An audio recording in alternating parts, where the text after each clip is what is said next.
Man, sometimes that intro is all I need to give me life. Good morning, good afternoon, good evening, everybody. However you happen to be watching and or listening to this, I want to welcome you to the latest episode of the Gaming Circle podcast. The podcast where this week we are excited because we have a lot going on and we have some great guests and family to discuss it with. I'm, of course, your host, Mr. K. Asante, TKO Asante, and all the places we communicate, including discord.gg/TGCP. And I am joined first and foremost by, he's part of this show, even though he's not on this show, but he's part of this show as well as the great Discord community we have. I'm joined by Soiltech and Associates. What's going on, brother? How you doing this morning? Good morning, everybody. I'm on the show this time. I'm on the other side of it, but hey, I will be checking the chat, sure. Indeed. Now, y'all be nice in that chat because his band hammer is still strong. Pause. And he will use it if you make it. That's right. And I'm, of course, also joined by the one who seems to be having technical issues this morning, Mr. Everborn Saga. How you doing this morning, sir? Microphone check 1 2. That depends. Hey, how do I sound? Perfect. See, I was gonna say that the man who makes grown men cry, but I'm gonna leave that one alone. If you know, you know. Stop it.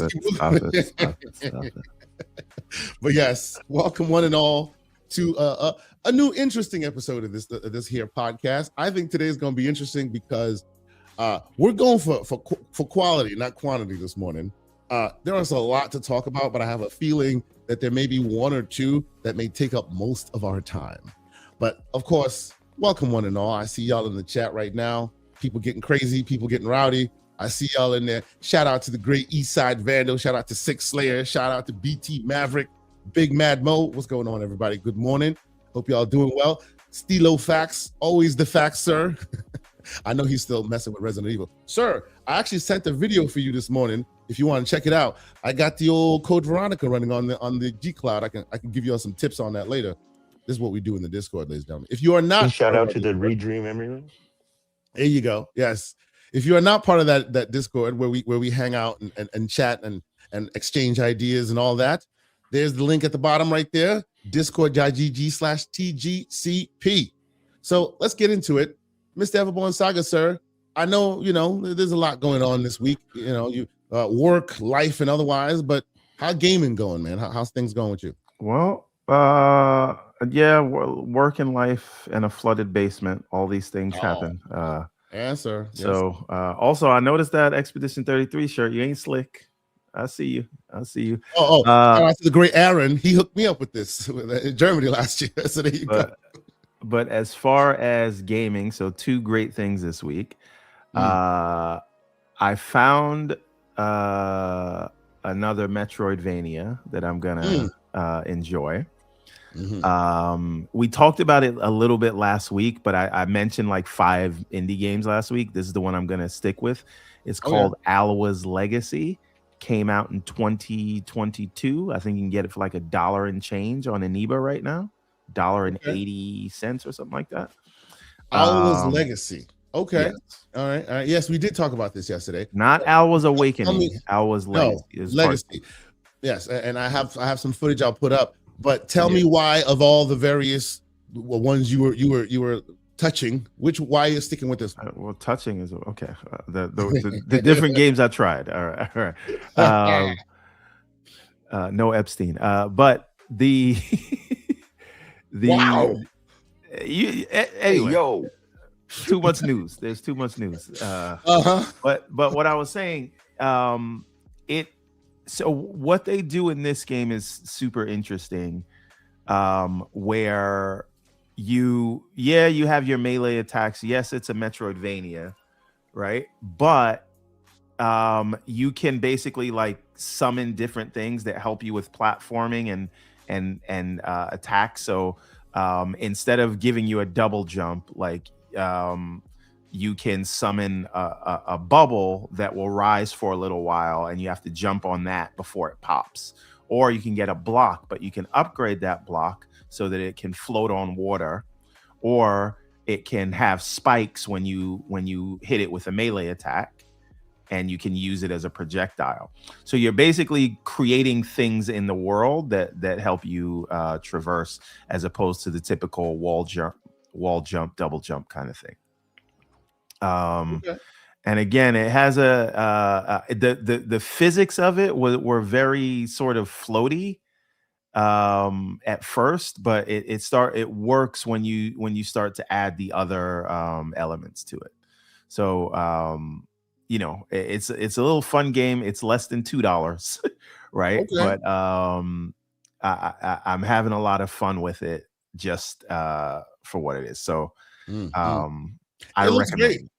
It does look great. I like the and that harkens back to the old school style where they're trying to say that, hey, you're in a dark, gloomy place, so wherever you walk, it has a little bit of a halo around it. You can see yourself. It's cool. I like what they're doing there. It's real interesting. Yeah, Okay. I really Very like nice. the art and animation style too. Like it's the first one, as we said last week, was like 8-bit era. This is like 16-bit era. It Yep. feels like.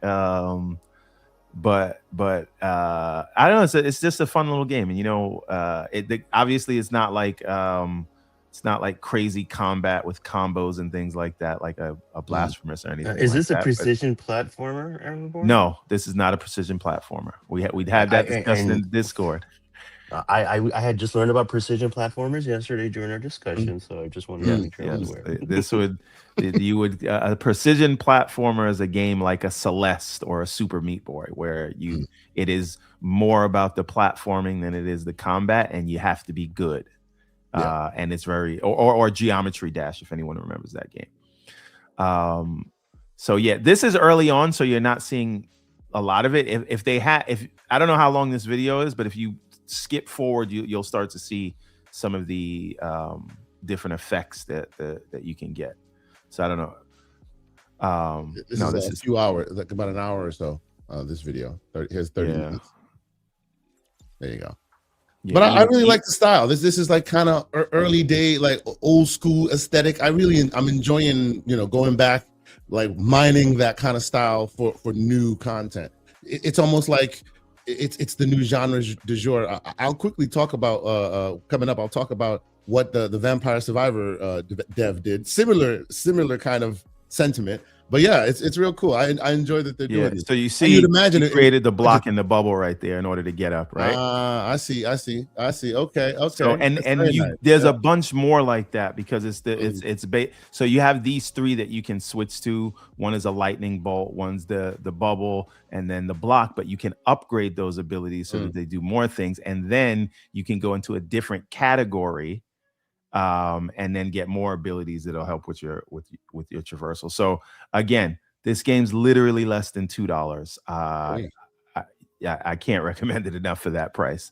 So real quick, before we continue, I will once again salute to all the great people in the chat. I see Timper21, I see Infinite Umbra, I see the great Black Skeletons in the house. What's going on, good sir? And they're all saying the same thing. Resident Evil 9 is good. How's your Resident Evil 9 experience? I was coming to this. This is the other thing. So the reason I've been able to put more time into Alwa's Legacy is because I finished Resident Evil 9 this week.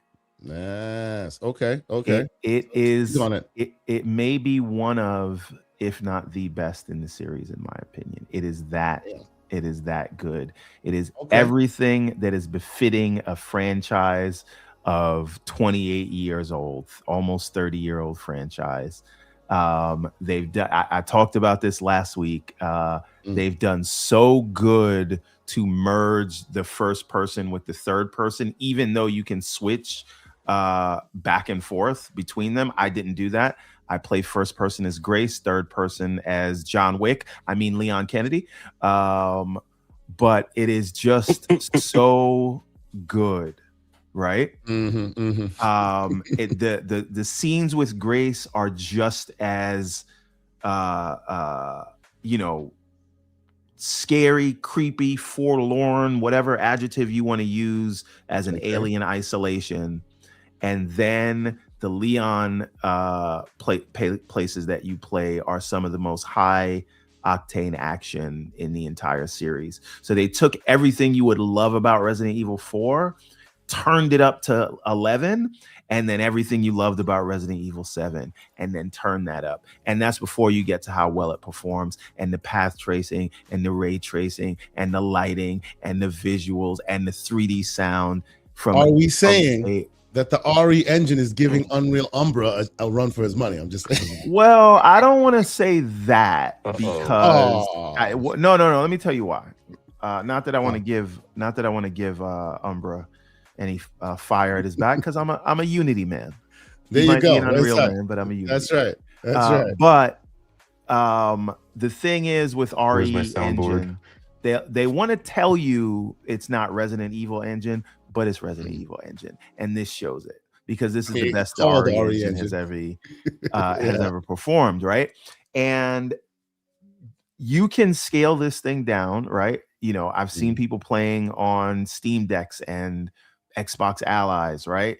And then this thing looks really good on the Switch. I happen to play it on the 4090 because I wanted to give the game the respect it deserved. You know.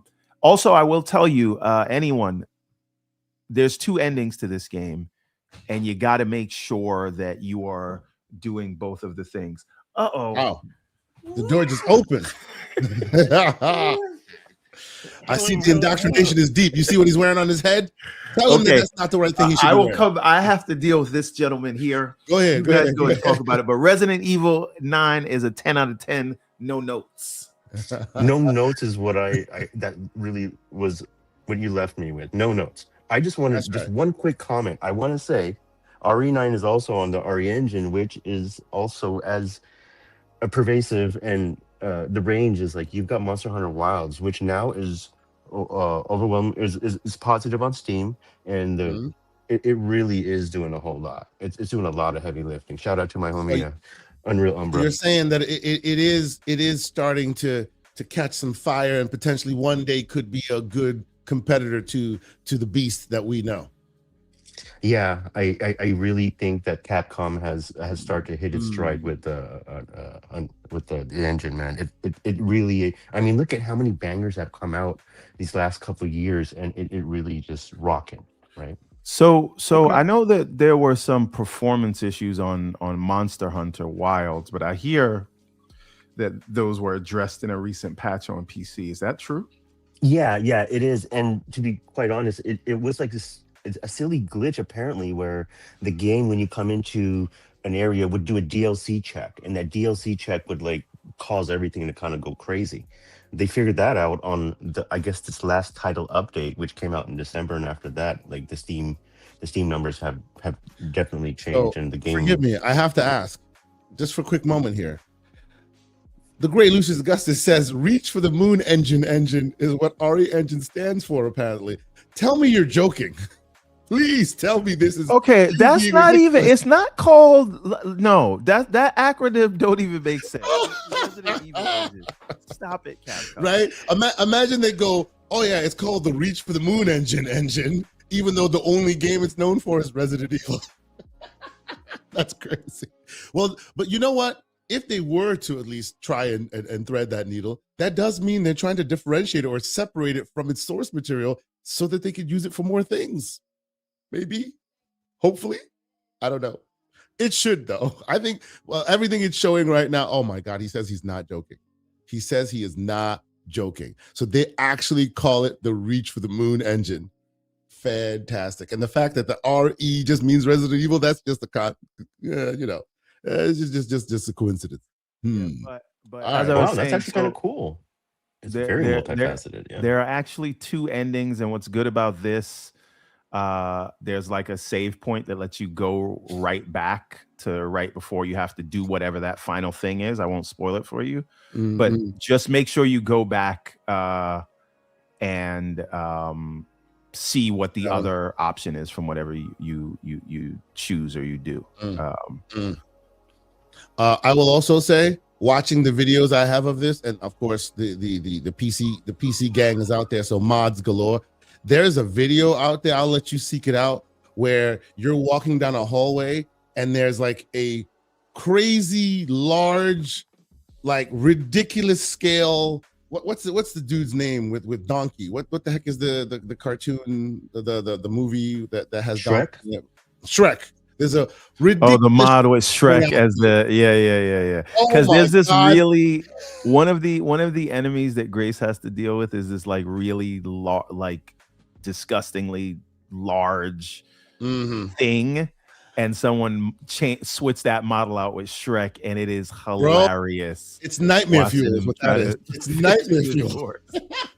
I actually want the grotesque normal monster, because just seeing that world and seeing the huge ass Shrek coming after you, that just was like, oh my god. Yeah, why are people playing this? But this game is so creepy, like all of it. Like it is better than any horror movie I've seen in a long while with the Grace scenes. And it's just so this is the thing.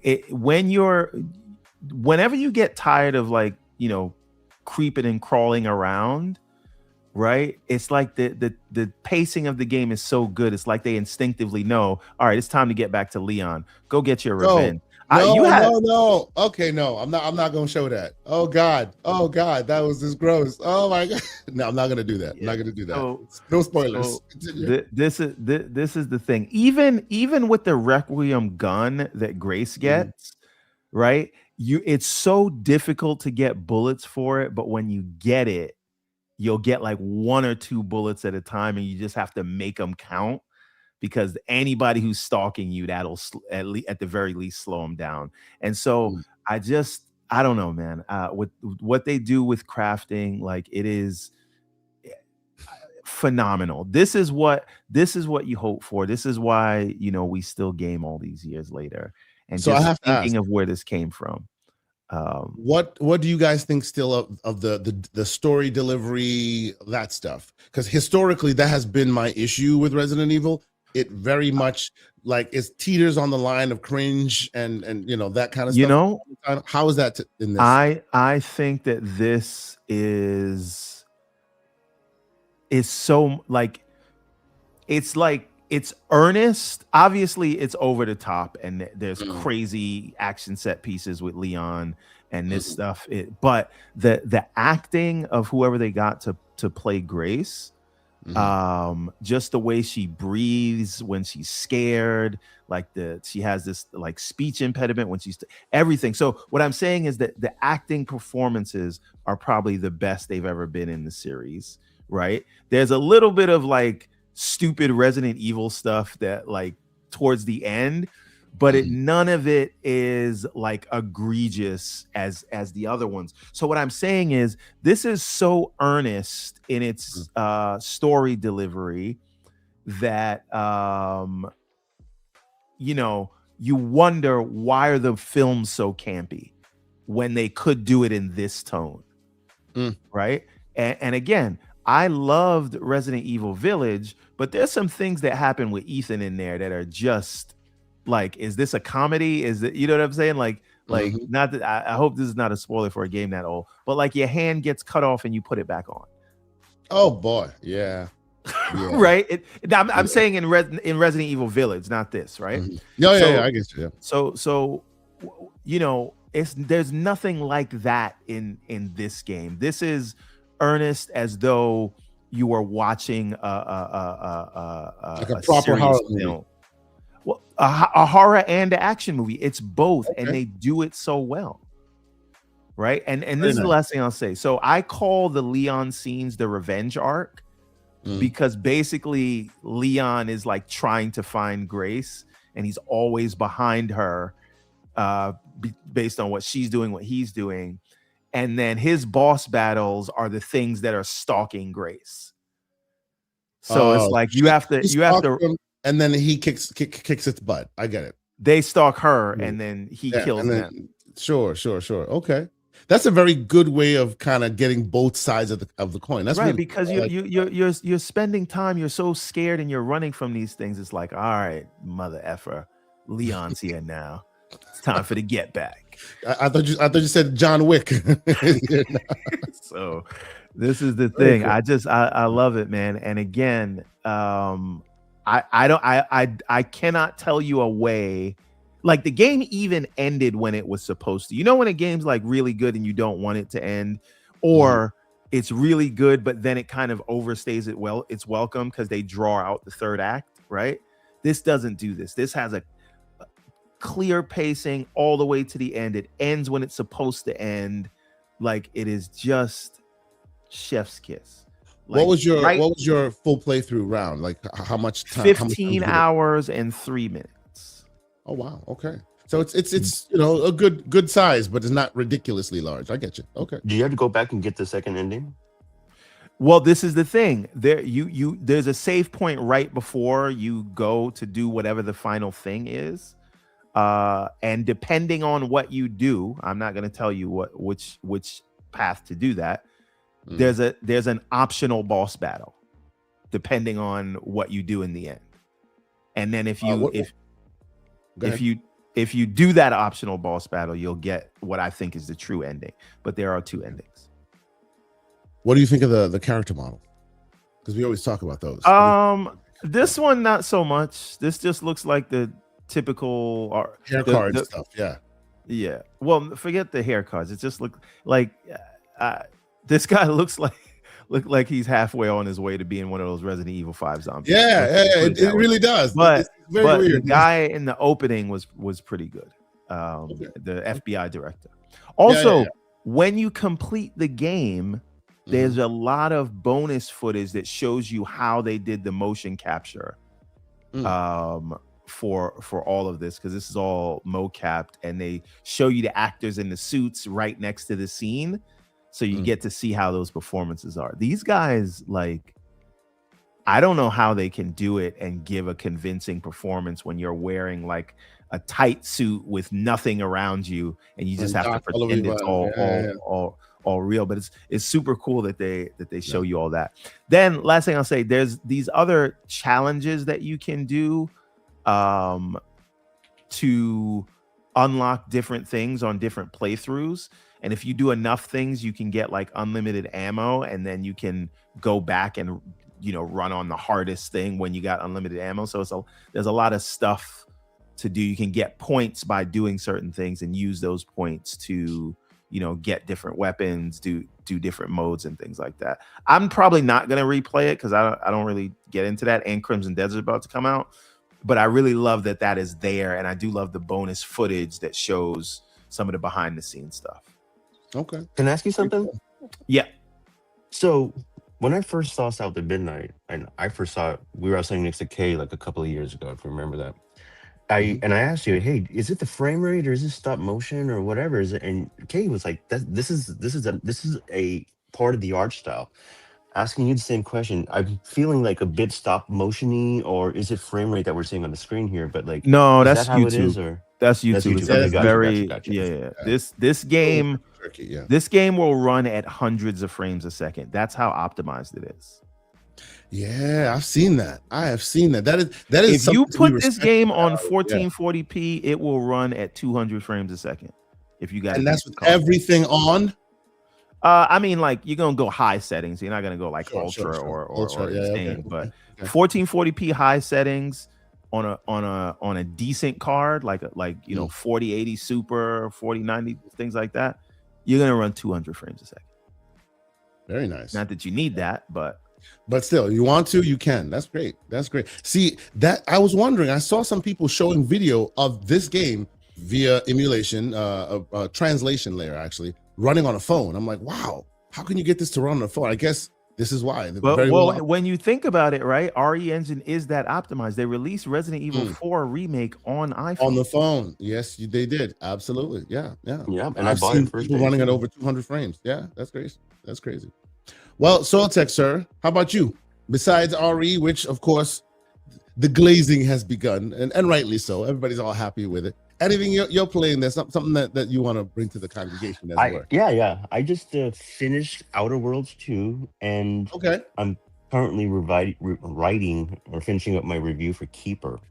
And so I'm in the throes. I've got all my thoughts together. So I have a question for you about Outer Worlds 2. So sure. I love Outer Worlds. I don't have a lot of time in it, right? But I love the presentation. I love the mechanics of it all, right? There's one issue that I have with that game that took me out of it, and I'm asking this because I wonder if it's just an Obsidian thing.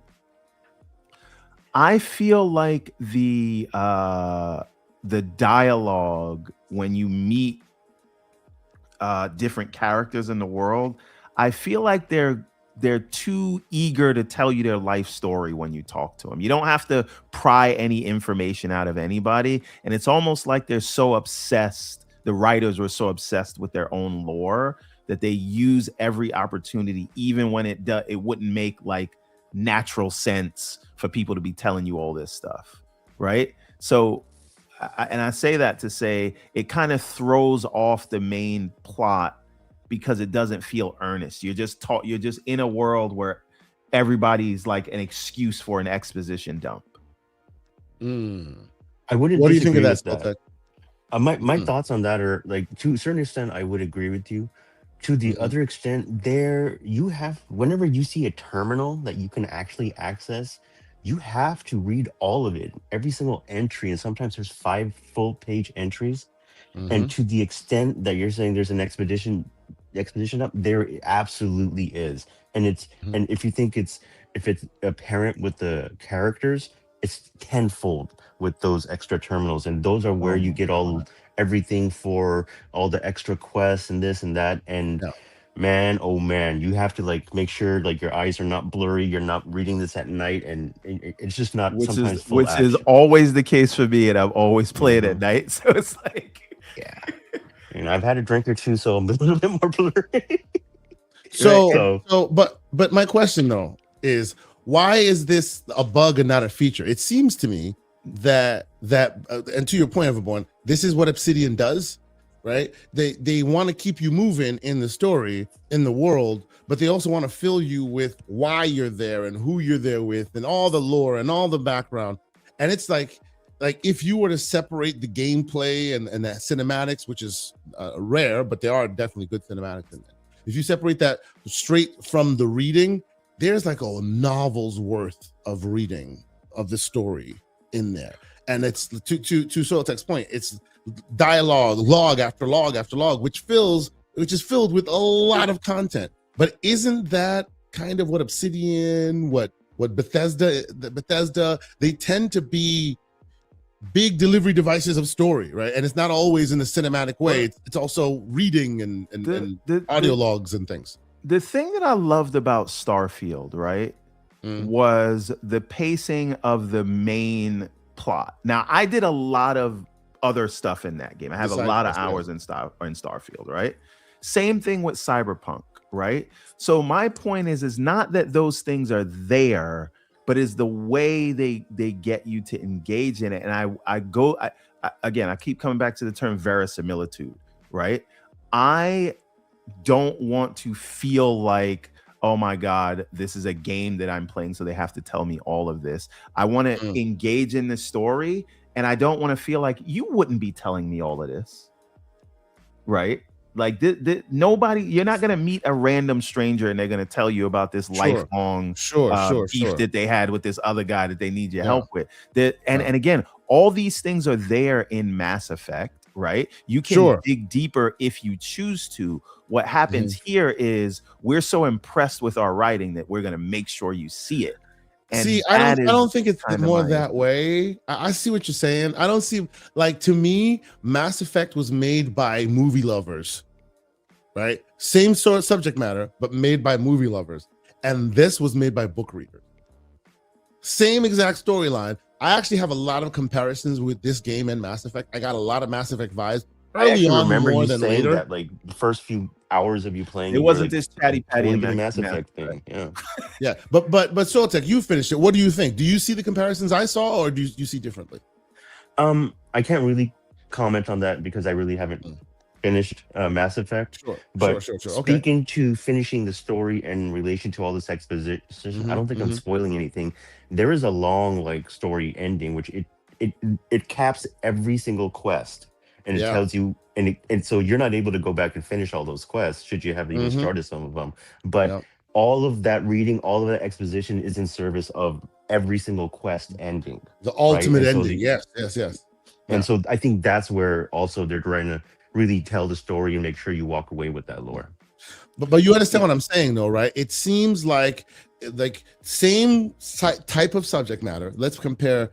You were saying like I'll even compare Cyberpunk or Mass Effect, right, to this. same subject matter relatively, but this is how a book reader would manifest it versus how moviegoers would. They put a lot more emphasis into the written word in this than the others have. And the others spent a lot more time on cinematics and delivery of that story and pacing and all of that. Because it seems like they're trying to match more movies, and these guys also trying to do that, but there's a lot more literary. I don't know that I agree with that, because I do read a lot of fantasy novels, right? I'm not really a big like sci-fi reader, right? But I do read a lot of fantasy novels, right? I read a lot of sci-fi. Yeah. Even in novels, they're not just like that. They find natural ways to deliver these things. It's not just you meet a random stranger and they telling you their life story. I don't know. It's not that it's there. It is just the way that it is delivered. And it just, I always feel like stories are better when I'm engaging because I'm interested versus you slowing me down to have to hear somebody tell me that. I get you. Yeah, I won't disagree that the way it's delivered is unusual compared to its contemporaries. You're absolutely not wrong in that.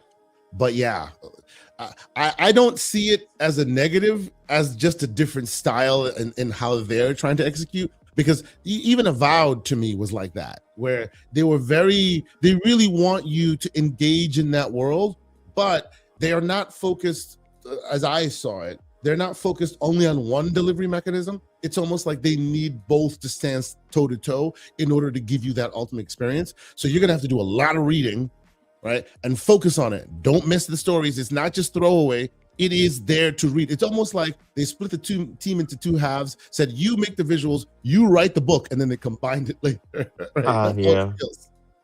Right? One final comment. In the Mass Effect stuff, it's all about the visuals. It's all about the storytelling. It's all about that movie experience. Whereas these guys seem to take the literary word just as seriously. And again, I just think it's about what your core plot and driver is. And it could also just be the voice actors, because everybody kind of sounds very American. the same. Well, no, but okay. Here we go again. Very California, sir. No. But I'm just saying they don't. I don't know. They don't feel like they have these like hard lives, right? They feel like viewers of this show. No, listen. No, hold on. Listen. Forget about his kryptonite. God forbid you don't sound situational accuracy is a problem. No, okay. Let me put it this way, right? Because it's not. If people think it's like an American, it's not, right?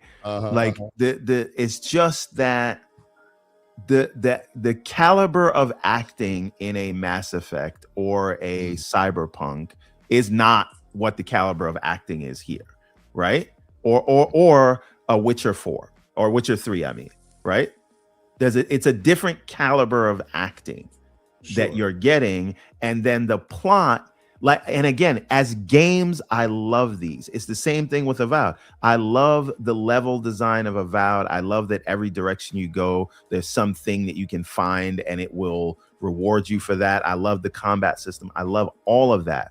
My issue is that as I put 20 hours into Avowed, I put about 5 hours into this, and the only reason I really stopped this is because like Ninja Gaiden came out so close to it, and there was a bunch of other stuff. But I just didn't care, and I'm like, I have like in an RPG, I have to care about that. I think you're about to trigger Lucius right now. No, I didn't. I'm trying to be generous to the game. Like, these are good games as games. I just. Like, I feel like I should care about this plot. And you like the emphasis of the cinematics, like that. It's not just the cinematics; it's just the way you're delivering your story, and everybody just feels like an office drama, almost like the way they talk. It's just, I don't know. Okay. Yeah, there's just so much, right? And I wanted to say, this game is actually very funny, and the humor is dark and interesting. But it's you very have funny, to read it. Right, and it's like, I can't believe he just and it's like that. But that's where a lot of like the exposition is hidden. So I agree with you. There is a lot to read. Have you seen their Twitter channel, Obsidian? they about that humor and about that witty, like, literary language, right? They love that stuff. You can tell they do that even in their PR campaigns and things. So to me, it's just more their style that's coming through rather than well, I understand that if those others appeal to you more, this will feel a little less than. I agree with you on that, everyone. But I will say, I really enjoyed like Outer Worlds 2. I really did. I think it's great. I'm surprised that not enough people give it the credit that it deserves. I feel like it deserves far more credit than it got. I really had a great time with it. I actually plan on going back and hopefully like going through it again and being the polar opposite of how I played last time, because it really does kind of matter in this world. It's really cool. It's really cool. I'm sorry. What's your score, Lance? Mr. Too Opinionated set me straight. He said that is in exile, sir. You're absolutely right. You're absolutely right. Yeah, I was wondering that. I was like, I've never really followed like Obsidian like that, but I don't remember them being funny. Yeah. Yes. But again, the best barometer for this is a Starfield. Starfield has all of the lore and reading and exposition and all of that, but they don't force you into it. You engage in it at your own will, and they have a main through line that is earnest and urgent. Yeah. Instead of, hey, look how much stuff we have in our world. Go look at this. Go talk to that guy. Go do that guy a favor. And it's just like, yeah, but like, I don't know. It's you got to work on your critical path. That's all I'm saying. Smoke. Now, let me take a couple quick super chats, and then we'll get to Mr. Soil Tech, because I want to see what games you have been playing, sir. But first and foremost, let's see. We have the great Kenta Wilson with 8587 with a $10 super chat. Thank you for being here. He says, imagine Witcher 4 that you just mentioned on Xbox Helix. Can't wait. We shall get there, sir. We shall get there. Thank you for being here, and salute to you for all the support. And then the great legendary Yobi with a $10 super chat. He says, peace, love, life. Keep up the fantastic work as usual. P.S. Again, remember, I ordered from the Halo universe to grow. Shine light on the other Spartans. # build new legends. # save Locke. As long as you're not saying kill Chief, I agree with all of that. Yeah, we'll let it live. You throw the kill Chief in there, and we're just like, what are we doing right now? He thought he was slick when he said shine the light on other Spartans. He left out that part, but it was strategic. I appreciate It's all good. It's all good. It's all good. Soiltech, sir, you are our first time guest on this show, which is very weird. You should have been here a long time ago. My bad, bro. Anyway, what are you playing this week? I'm really trying to just play just tasters. I'm playing Sonic Crossworlds and and trying not to get too deep into Resident Evil 4 because I want to play Crimson Desert. I have held off on Resident Evil 9 because I know that Crimson. I don't know. It's one of those things where like now I got Everborn telling me it's a 10 out of 10, no notes, and I'm like, oh man, no. Let's double click on this real quick. So the known Sega apologist, who I have been like, I assumed would be all about this, right? We had this conversation. He ended up like jumping on the train a little later. Fine. The known Sega apologist comes here, talks about Capcom, no notes, 10 out of 10, this, that, and the third.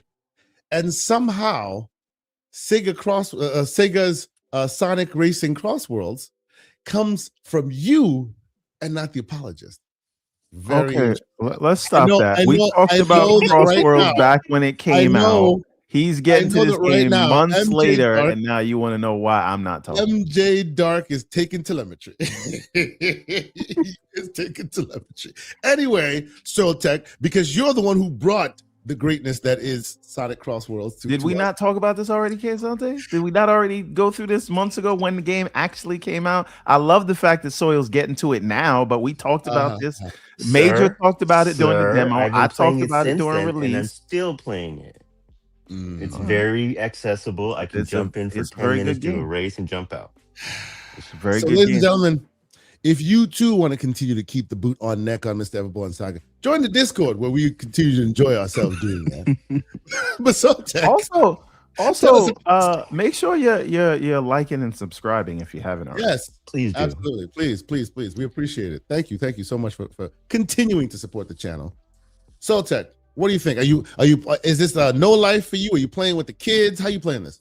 No, I'm actually playing by myself, and interestingly, I have it on this. I got it. Obviously, it came out on Switch. Then the Switch 2 update came out in December. Upgraded to the Switch 2. I also bought the PlayStation 5 version, and believe it or not, I am just putting in a lot of time on my Portal on the Pro, and the game just runs so nicely. It looks so beautiful. The colors are just delicious, and the gameplay itself is just next level. I won't say next level, but it really has me going.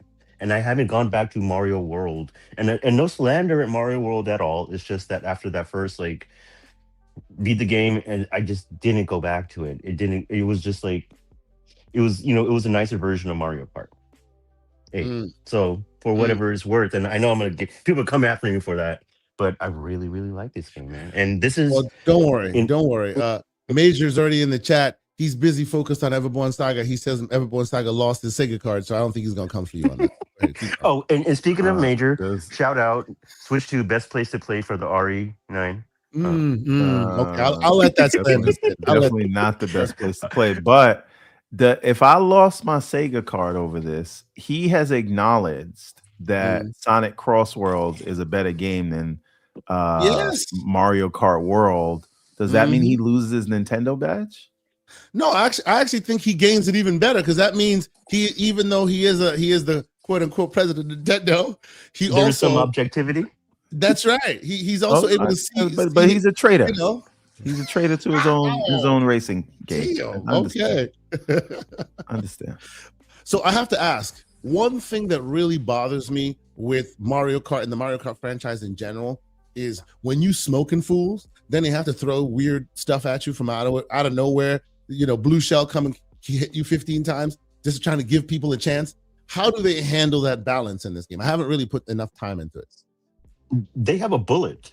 I don't see like a blue shell, but I do notice that in order to balance, they have this bullet thing where it just kind of shoots you when you're like the big bullet in Mario Kart. But I haven't seen that other. I think that bullet is their balancing mechanism. Okay. Yeah. How is the balancing mechanism? Because whether it's blue shell or whatever, what I've noticed is the better you play, the more the game systems come for you. And I know that they need to keep it balanced, and I know that they need to keep it, interesting for all players involved. But it gets to a point, and that's what stopped me from continuing playing Mario Kart as long as I usually play it.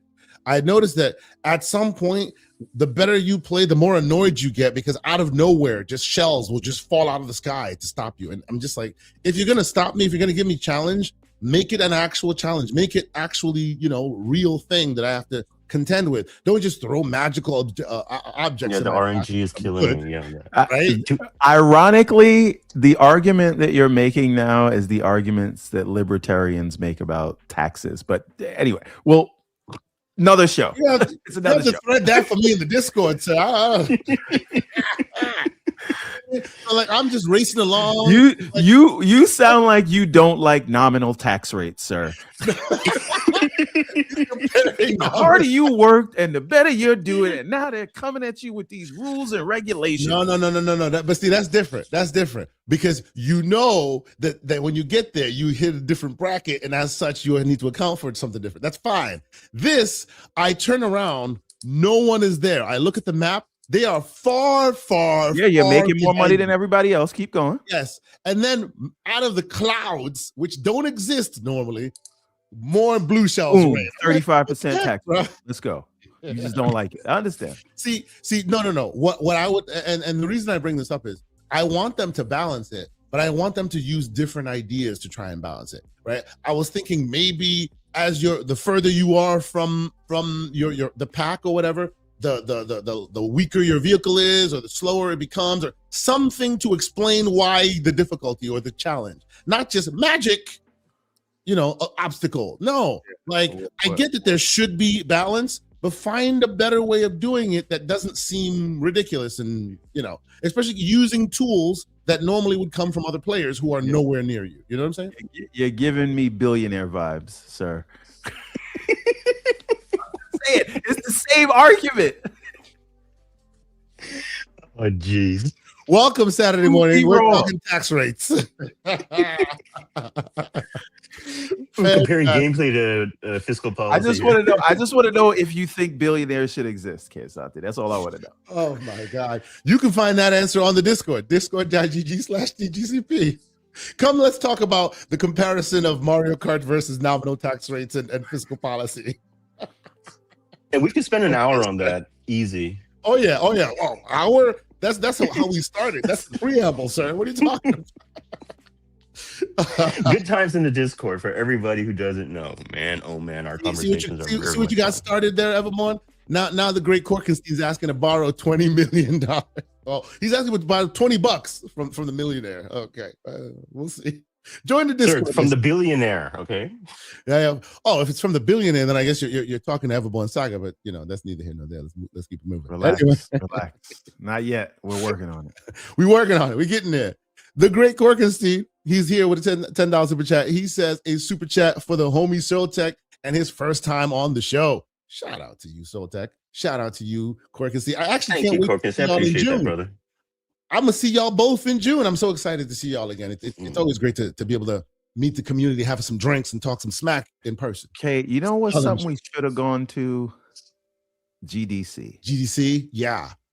Y'all, I was talking about it yesterday in the Discord. That is one of those put it into universe things. I'm going to the GDC next year. I'm also going to CES. So come out. So get at me. By the way, so from the Iron Lords, I believe COG is going. Oh, that's awesome. Interestingly, from our chat, BT Maverick is also going. Okay, so wow. Awesome, we need to connect with BT Maverick and Paris. The great Paris. All right. So listen, Keysante, these are three people that we know that are going to be there that we can talk to directly. Yes, you and I need to get together offline and get some questions. If we get them to answer. And actually, you know what? As far as the GDC gatekeepers, they actually invited us to go to GDC last year. It's just we didn't work the logistics. So getting in the door is not the problem. It's us coordinating and getting there, right? So GDC is very open to GCP showing up. You know what I wonder?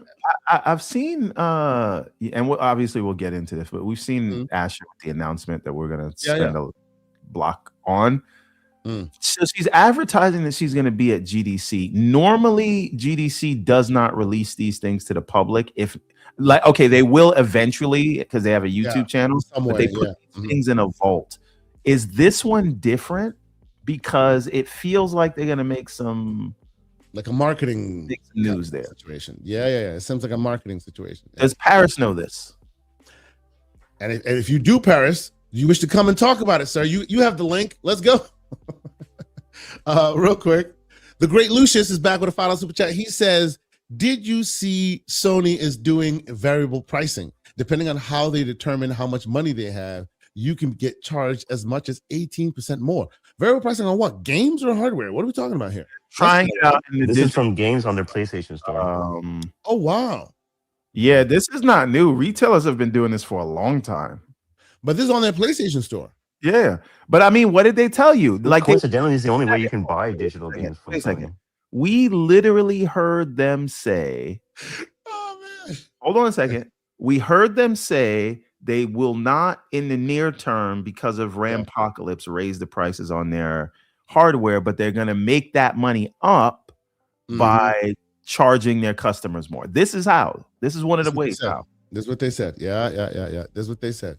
So, the great MJ. With a $5 super chat, he says, Everborn never show up to a Sega GOAT list.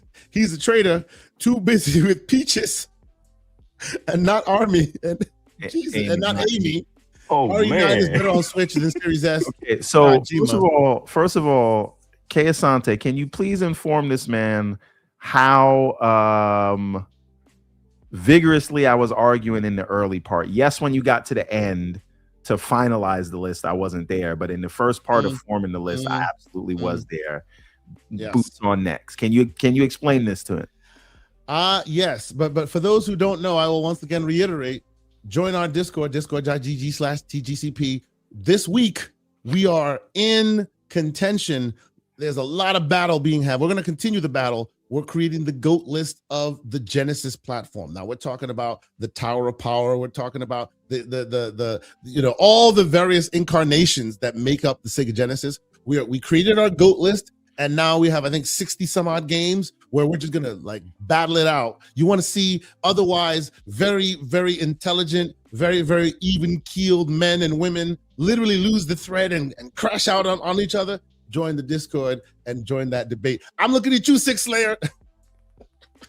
Yeah, man, takes this stuff. Damn, I got Altered Beast on that main list, and I had to remind y'all. And now, and then you put your what is it? What the game you put on the list? And then as soon as we were going back and forth, the man wasn't there, and everybody was just like, get this game out of here. Wait, which Deadly Moves? Deadly Moves. Yes. He puts it on the list. He's like, oh yeah, I'll be right back. And then we're going back and forth. People are like, Deadly Moves? Who put that on the list? That's because none of y'all played greatness, right? Y'all was so stuck on Mortal Kombat and Street Fighter, you didn't understand Deadly Moves. But I digress. Y'all lost. And of course, you asked Paris a very pertinent question, and what did he say? Smoke bomb. This be like Shinobi. That tells you something. Anyway, shout out to Paris Lily. All right, so Sotek, any other games you wish to discuss, or are you done with that? No, I'm just looking at this pile of games that I bought over the last year, and I told myself that I'm only going to limit myself to 12 games this year. So it's one of those things where like, that's beautiful. Good luck. That's beautiful. I may have bought 12 games in the last 2 months. So the Steam sale was on not too long ago. Oh yeah, I just told you I played this Hour's backlog $2. So it's not like I'm not talking about 12. Great, Aaron. Yes, sir. Appreciate you, sir. Thank you. The man who hooked me up with the shirt. And speaking of Aaron, I want to just comment on this RNG thing that we were talking about, Mario Kart World. I remember speaking to the man for like probably 30 minutes while he was playing the game when it first came out, and the frustration in his voice every time that blue shell came out of nowhere. The man was upset. He knows what I'm talking about. Yep. You know what I'm talking about. See, look, all I need for me to be okay is to look back and see where that thing came from, and it makes sense. Make it make sense. Then I'm good. But if it just jumps out of nowhere, I'm like, come on, man. It's ridiculous. Anyway. And you and I know he's a very peaceful man. Just frustration in his voice every single time he came up, man. I was like, damn. Shout out to the great VG Fight School in the chat. What's going on, good sir? Good to see you here. All right, so let me quickly talk about a game that I've been playing. We won't spend too much time on it. You know this game. You know what was coming. I loved the first one. There'll be no spoilers from me. There'll be no talking any details beyond it, except to tell you that it's out and you should go play it. What am I talking about? I am talking about the game that is called The Planet of Lana 2. It came out with seemingly zero fanfare. It just kind of dropped. It's, of course, day one on Game Pass. I actually received the code from the developer, I think a day or two before the game came out. So shout out to them for providing the code. But it is available for everyone to play. If you played the first one, you know that it had a great beginning, a middle, and an end. They tied everything up in a bow really nicely. So I was very interested to see how they were going to get back to it. And spoilers for part one. You should play part one if you haven't played part one. It is awesome. I really enjoyed myself with it. It's just like everyone was saying about RE. The game did not overstay its welcome at all. It kept giving me more and more of what I wanted. The puzzle game was really good. You know, I tend to not like games where I don't have power, right? I like. You guys have probably heard me talk a bit about how games like RE7 and RE7 kind of like didn't sit well with me because it was basically a run and hide simulator forever. This game doesn't give you all of your quote unquote capabilities and power, but they have very intelligent ways of helping you feel capable and getting things done. A lot of interesting puzzles. I see Aaron in the chat. He brings up excellent comparisons. Star Wars plus Inside plus Studio Ghibli. Yes, that is exactly it. Studio Ghibli style and execution, Inside kind of gameplay elements, and Star Wars universe and world building. Very cool. Very, very, very, very cool. I'll be playing this as I was playing Echoes in the End between, as y'all know me, I like to play one big game and one small game, and I kind of fluctuate between the two. So either I'm playing Echoes in the End, which you guys heard me talk about last week, or I'm playing Planet of Lana 2. I'm really loving this, and of course, it plays great on the handhelds. So if you haven't given it a shot yet, and this may even bring up a conversation that I want to have lightly with you guys. I feel like, is it because of the crush of games coming out, or is it because it's in the subscription service? I think this game deserved far more fanfare, this among others, and it seems to have dropped unceremoniously. And I'm not afraid, but it's a thing that I have a feeling that it may not catch the zeitgeist as it should, because if you like the first one, this is on track. And of course, I haven't put too much hours into it, but it's on track to be just as good, if not better than the first. So just like High on Life 2, which is also dropped and seemingly better than the first, I don't see it catching that fire I feel it deserves. What do you guys think about it? So it's I'll let you start. This leads me to another question I wanted to ask is what games are you guys like intending on getting this month? But I'll save that for a second. There are so many games coming out right now, guys. Like, it's just game overload, and I'm at the point at which I don't want to jump into another game because I know that I want to be able to enjoy Crimson Desert, and it's gonna. I agree with you. I have to agree with you. Just the sheer weight of games coming out, the sheer weight of all of the games coming out, it's just almost overwhelming. It's a great thing, right? First world problems, everybody, but damn. It's kind of it's unfortunate. And by the way, real quick, I see Aaron. I see in here. Oh no, not that one. This Aaron saying that he'd never buy another Xbox game again. Doesn't matter what they do. Well, good thing Planet of Lana 2 is on PlayStation. It's not an Xbox game. It just happens to be on Game Pass as well, but it's on PlayStation. I just verified, so you can play it there. I just feel like this game. You see how some people, the game will just get better now that they know it's on their favorite platform. Hey, it doesn't matter if that's how you feel. That's how you feel. But go play it. It's a really great game, and I feel like it's getting lost in the sauce, man. Did we get the VG Fight School? No, I heard about Planet of Lana 1 from Major, and and he said, 2 is coming out. Whenever he says a game, I know I have to play it, and he said it was really good. What are your thoughts? Do I need to play 1 and go to 2? I mean, I know you haven't played 2. I think you should play 1 first, because it seems like a continuation of 1 to 2. And 1 has a really chronological, complete story, and then 2 takes that story and moves it forward. So I think you should play 1 first. And 2 is really great and doesn't overstay its welcome. So I think you should do that. But VG Fight School, $5 super chat. He says, "Oh, congrats on the new console." The math. Listen. You know what? And I know we'll get into this later, but I don't know how long VG will be here. VG. Remember when you got your Xbox Ally and they told you it wasn't a console because it doesn't play your Xbox games? Oh, don't do this. Now they're saying, okay, it's going to play your Xbox and PC games, and now they're still confused. It's almost like they're moving the goalposts in real time. But we'll talk about this later. Yeah. Okay. Slander aside, go play Planet of Lana 2, because I feel like that game. So here's the thing. I was just talking about this, right? I really enjoyed the first one. I completed the first one. This, I didn't even know it was out. I don't think this game was advertised properly. But right now is just not a great time to release this game, right? And I don't know if there's any great time this year because there's so many things happening, right? So this is a game, because I want to support the developer on this, and I do believe in supporting indie developers. I don't care about billion-dollar corporations. I'm going to buy this game, but I don't have time to play it right now. I probably won't play it for a few months. But I really enjoyed what they did with the first one. I'll support them on the next one, and so I'll get it. But it's not a great time right now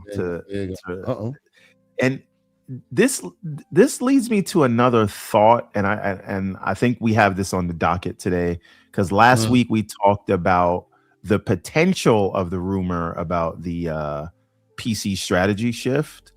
Mm-hmm, And uh-oh. Is it me, or is Everborn Saga losing a little bit of the internet connection here? Or it might just be he's coming in choppy for me as well. A little bit choppy. Okay. Oh, am I all right now? You're all right now. Maybe turn off your video and see if that'll help. All right, let's see if that'll help. Yeah. So go ahead. While he's fixing that. Yes, no, maybe. Keep going. All right, you guys go ahead. I'll come back in a bit. Okay. You guys just real quick. Kay, I just got a audio. message from Dr. Joey who said that he sent you a code. So fantastic, check your Joey. DM, sir. Dr. Dry Rub doing the Lord's work as he usually does. I will check in a moment, sir. Thank you very much. I also see Aaron in the chat asking me if there's dev interviews in the future. Sir, if you can help me secure that, I would be glad to talk to those devs, because man, that game is awesome, and I have many questions. So let's talk about it. I love it whenever I get a chance to talk to the folks making the great games we play. So yes, all right. Shout out to you, sir. Yeah, go ahead. Still no good in the shadow zone, sir. All right, I'm gonna leave and come back. Okay, he's gonna come back. And ladies and gentlemen, Dr. Dry Rub is wild. Dr. Dry Rub is wild, sir, because what he has done is fantastic. See, had I known this, I would have secretly kept it for myself, but it is what it is. He has RE Requiem, a code for this chat today. So, ladies and gentlemen, we're going to do a giveaway of RE Requiem right now. Wait, are panelists allowed to join? I'm just saying, I'm gonna hit the picker, and if you happen to be in here when I pick it, you win. It is what it is. RE Requiem. Shout out to the great Dr. Dry Rub, who also, by the way, is always there most of the time when we're doing our little back and forth with the Xbox, with the choosing of the top 10 games. He's usually playing them games. It's awesome, So shout out to you, and it's a Steam code, he says. So, hey man, if you have your Ally or any kind of Steam capable device, there you are. So today there will be a code giveaway for RE Requiem, thanks to Dr. Dry Rub. Salute to you, man. And shout out to Dry Rub. He hooked me up with my RE4 and 4 remake codes. I think 5 too. Man. Dude's just super generous and cool. Awesome, man. That's so cool. Thank you, bro. That's too cool. All right. So before everyone joins us again, any other games you want to discuss? No, I think I'm. No, I think I'm good. I'm looking at all of these. Okay, so let's take a look. I got Dragon Quest 1 and 2 HD 2D remake, Hyrule Warriors, Metroid Prime 4, Star Wars Outlaws Gold, Sonic Shadows Generation. I haven't even opened these yet. You just pointed a game out that I feel a little bad about, because I waited for that game to not be as buggy as in the beginning, and this is Star Wars Outlaws, and then it kind of lost me. So I need to get back to Star Wars. I heard it plays really well on the Switch too as well, and that's one of the things where I was like, I'm gonna get it. I'm gonna play it. Best place to play. Shout out to Major. You got to stop that, man. Stop the ridiculousness. But we're gonna continue. All right, we're gonna continue. So okay, let's get into some of these news stories. I will, before we do that, I will say, please, if you have not done so already, please hit that like button on the YouTubes. If you happen to be on Twitter, how about you let folks know? How about you retweet it? Also, we have quietly in the background for some time now been on Twitch, so you can find me under the K_Asante banner. It's TKO Asante, as you'd find everywhere else. And we're gonna try and emphasize that a bit more these days. Try to grow our Twitch following as well. So if you're on Twitch, salute to you. If you're not, maybe you wanna follow us on Twitch. Want to try and see if we can get that channel going a bit, and maybe we'll start doing some interesting content there. So by the way, while Everborn's gone, before we start this thing, just between us, just between us, all y'all who happen to be here, I have been cultivating and thinking, and I've been ideating on some interesting stuff.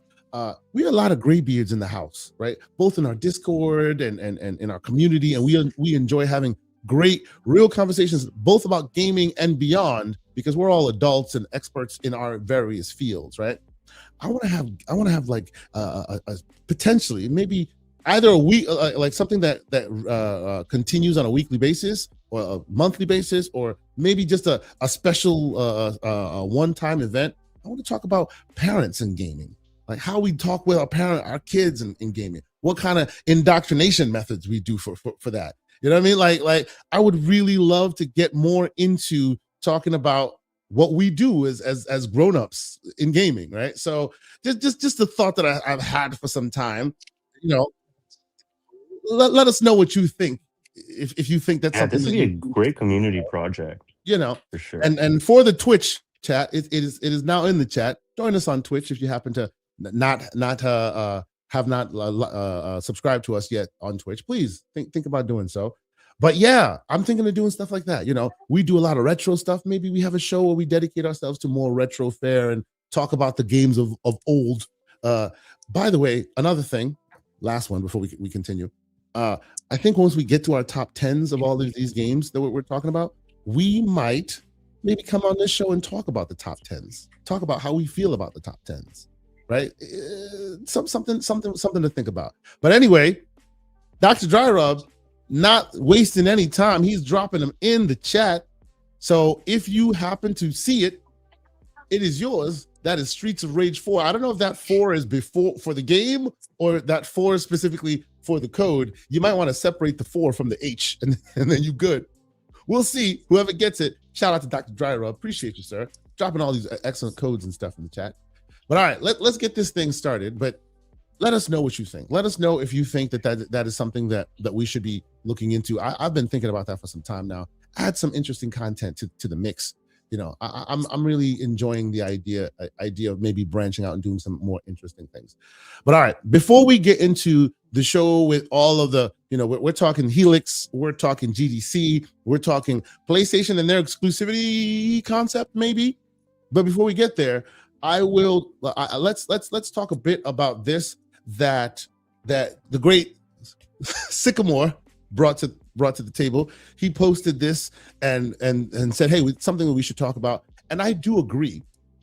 Remember that game, Gang of Dragon, that showed up? I think it was last year's Summer Game Fest. I'm not sure if it specifically was then, but I think it was Summer Game Fest last year. Showed off really, really well. Let me see if I can find the trailer for it. But the long and short of it is, it was being bankrolled by NetEase. And it sounds like, as they all are doing these days, NetEase is trying to, you know, basically consolidate their efforts, not spend as much money. So that game that looked really cool and had a big splash may never come out because it looks like they're pulling funding, and we're not able, and the studio owner is not able to secure funding elsewhere. So very sad story. I don't know, man. Do you remember this game coming out? I thought a lot of people were very, very excited for this. Yeah. I just saw the news this morning that this happened. That's wild. Yeah. So, and my question is this a sign of what's to come? Like, because obviously, like, Microsoft has done this a bit. Sony has done a bit of this as well, where they're consolidating and downsizing. Whenever it happens, we always say it's, you know, par for the course. It's basically how the gaming business works, and you got a deal, and it is what it is, which is all true. But it seems like now it's looking more and more like it's spreading into even in the multiplayer realm, the what do you call it, the multi-platform realm, where, you know, you would think that this would have no issues getting an audience, because let's be honest, it looks very much like it's carrying the torch of the Yakuza franchise, right? It looks like it's carrying that torch, which people would like totally love, but they won't get a chance to finish it. It sounds like they need, what is it? Wasn't this shown on like the recent showcase? Yeah. I mean, we just saw this 2 months ago. Yeah. And here's the thing, right? As we look at the headline says NetEase pulled out after they had realized the game was 44 million than what they thought, which is telling me that the game was 44 million over budget after however they sold the game. 44 million. That's a lot of money. Yeah. That's the thing, man. It is a thing. And look at it. It looked So well done. And this is their first game. Obviously, I see MJ Dark leaving some good information here. The dev left Sega for more money, and then he ends up not making anything because he went to the other publisher, and now, well, he started his own studio and then got publishing funds from NetEase, and now it looks like before the game even comes out, he may not even be able to release that thing because they don't have as much money to get the job done. It is so sad, like so sad. Because look at this thing. This really looks like, whoa, hey now, happy Saturday morning. This really looks like, it looked like it should carry the torch for the Yakuza franchise. It looks like it's firing on all cylinders, so to speak. It looks pretty great, and this worries me because if these guys whose business it is to really release these AAA games, which NetEase has been really good at, right? Who is safe at this point? It might be spelling like very, very dangerous times for gaming in general. Kind of sad. I don't know. And what do you think? Is there a chance that somebody could save this thing? I hope so. I hope so too, because the amount of money that's already gone into this, and the amount of people who are already just looking forward to this, I think if they can find another person or another party to invest to get it finished, obviously NetEase is going to want their return as well, right? So it might be like they're going to have to weave that cloth in a way that's going to have to support everybody's ambitions. And 44 million is a lot of money, though, especially when it's over budget. 44 million. Who's going to want to put in that and possibly get a less of a return?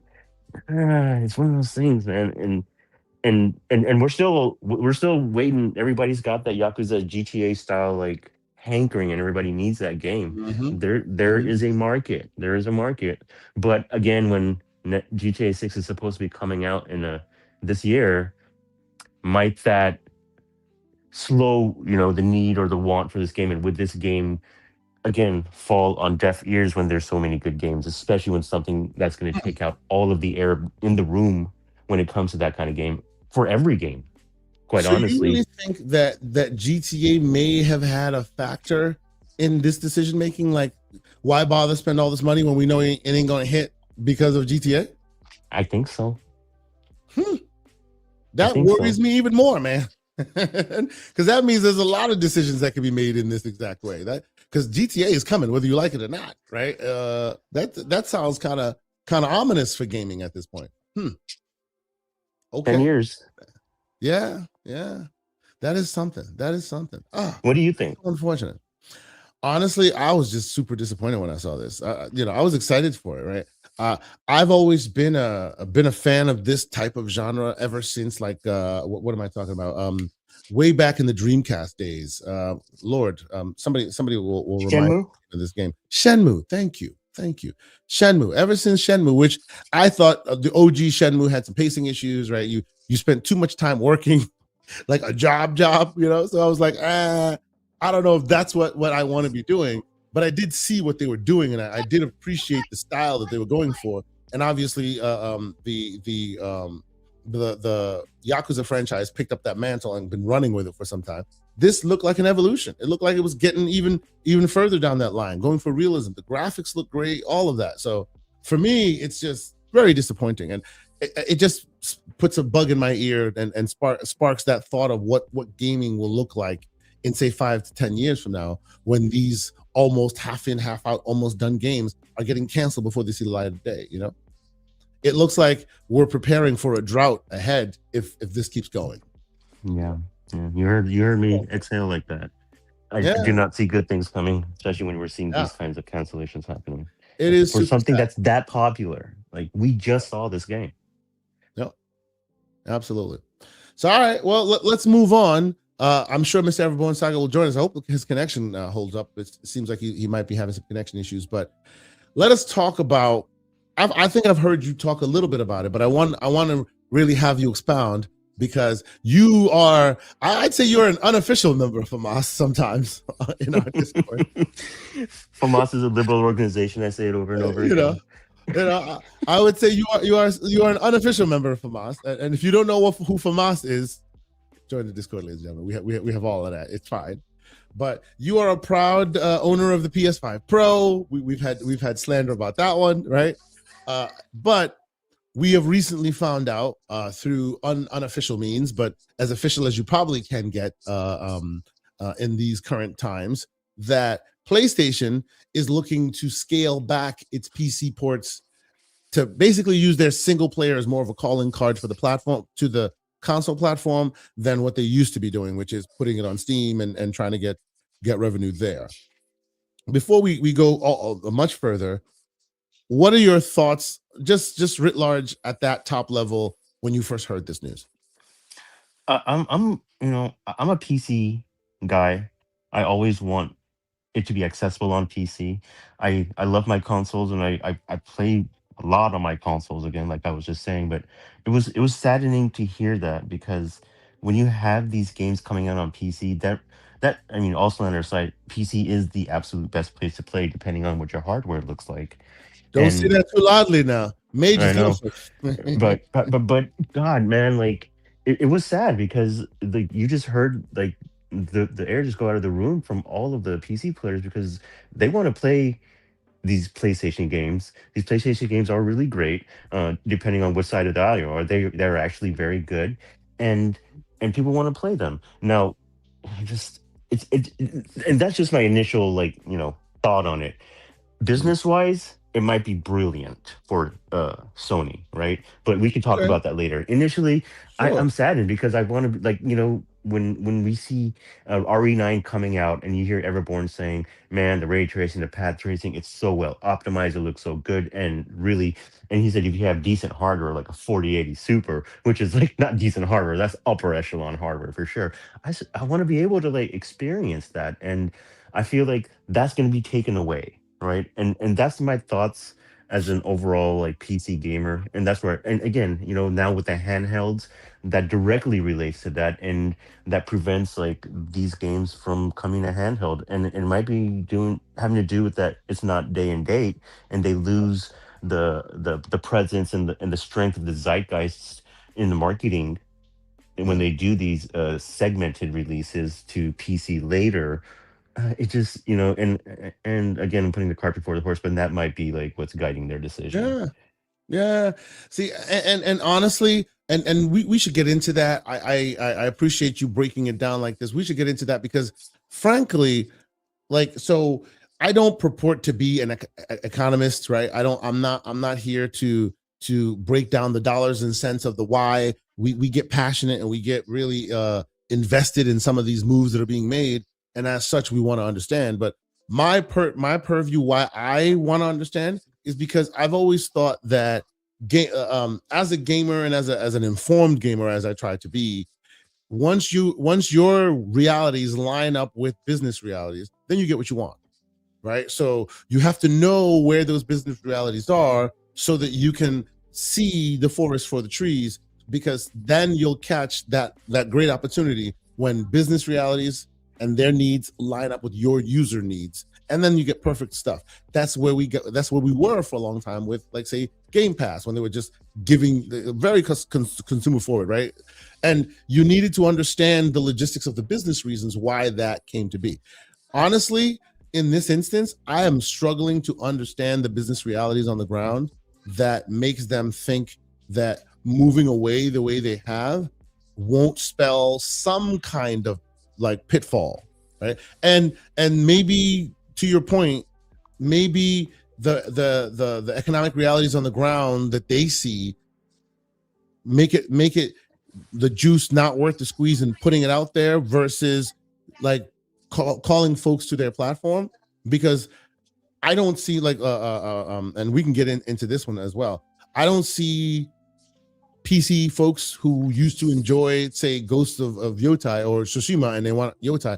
I don't see them going to spend hardware dollars just to get Yotai. I don't see that, right?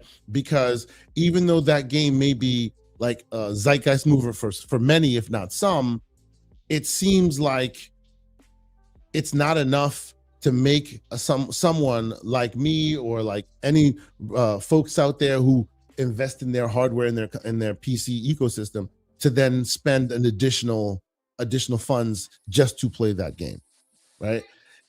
I'm not sure. I'm not sure. What do you think of that? Like, When you say that, are you saying like in order I'd have to buy a console to be able to yes, play that game? because that's what Herman Holtz I, saying to some be time honest with ago. you, Yeah. Can you hear me? Yeah, I hear you. Go ahead. Okay, for some reason I lost audio on my side, but sorry. and I think it's Everborn just came in. I'll let Everborn answer that real quick. Let me log in and out. Sure. No worries. Everborn Saga, microphone check, sir. I'm here. I'm trying to fix my headphone situation. You sound good. At least the audio coming in sounds decent. I hope the connections will hold out, because that was a little odd. But anyway, we initially let's double back real quick, because I know you weren't able to catch us on the other side. Actually, let's finish this one and I'll double back with you. I see Aaron in the chat. Let me tell you a funny story. Okay.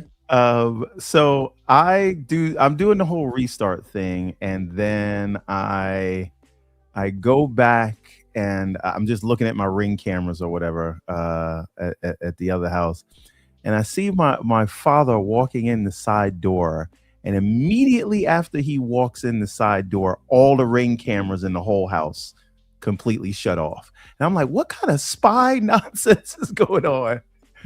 And then then I gotta go over there and check what's going on. Like the doorbell, because that's on a separate line, is running. So it's not the internet. It's just like he walked in the door and something tripped all the cameras out. Straight Sam Fisher.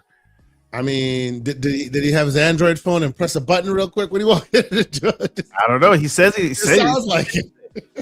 He sounds like he walked in like, and then walked. That's funny. So that's what took me so long to come back. I was like, I'm trying to investigate. You were checking to see. You were checking to see which member of Mission Impossible wore your father's. Like you look, your house. Walks in the side door at 10:25, 10:26. All cameras offline. Hey, you know, he put on the face. He put the voice modulation on, and then shut everything down.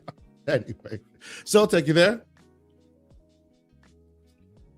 Microphone check, Soltech. I think he's still working things out. This is unmuted. Yeah, no worries. He's working things out. So what did I miss? What was the question we were at? We'll double back to Soltech is having issues. So we'll reconnect him. We'll double back to what we were discussing before, but let's talk about what's going on here, which is I'm just back there, guys. There you go. You're all good. What we're discussing here is PlayStation and their reversal to the exclusive world of PlayStation 5. Some people are not going to like me today. Oh, speak on it, sir. Let's go. What you got to say? Is this the Bloomberg article? This is indeed this is the gamesindustry.biz article. The Bloomberg article, where was it? It's somewhere here. I will find it. You talk, I'll find it. Okay. So this is my issue with the games media, right? Mm-hmm. There's a lot of articles about the article from Bloomberg, right? Which is fine. But if you actually read the Bloomberg article, I have seen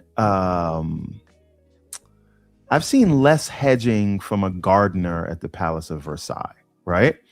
If you read paragraph 2 of this thing, they tell you that and again, I'm not one of those people didn't want to be mentioned because there's a lot of reasons people wouldn't want to be mentioned. However,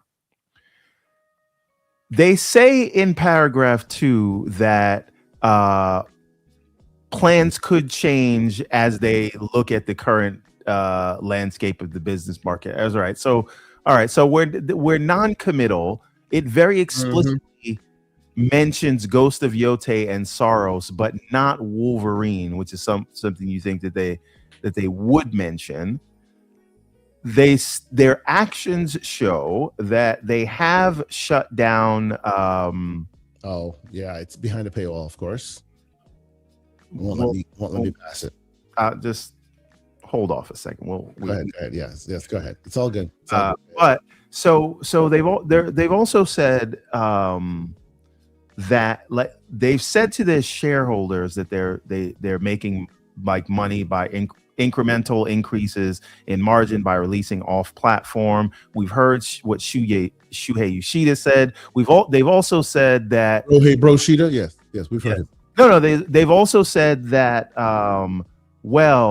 they're still going to do live service games because those don't count some reason. Mhm. And if they do a partner game like Death Stranding 2 or the upcoming Kenna 2, those don't count.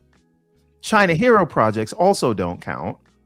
So we're limiting this to the only IPs they control with publishers with games they publish. Solely them, seemingly. And even that's not true because well, Wolverine, right? Let me also know. Yeah. Right. So there's all of this narrow pocket of they release one of these kinds of games a year, and it's all being reported as though they're pulling everything off of the PC. And even in the two games that they explicitly mention, they say, "Oh, but don't worry, plans could change." So is this really a story? Good question. And I would just like to note, it is interesting that this announcement comes out like 2 days before the Xbox, the new Xbox hardware is announced that says it can play PC games. I mean, I did make some spice on that, right?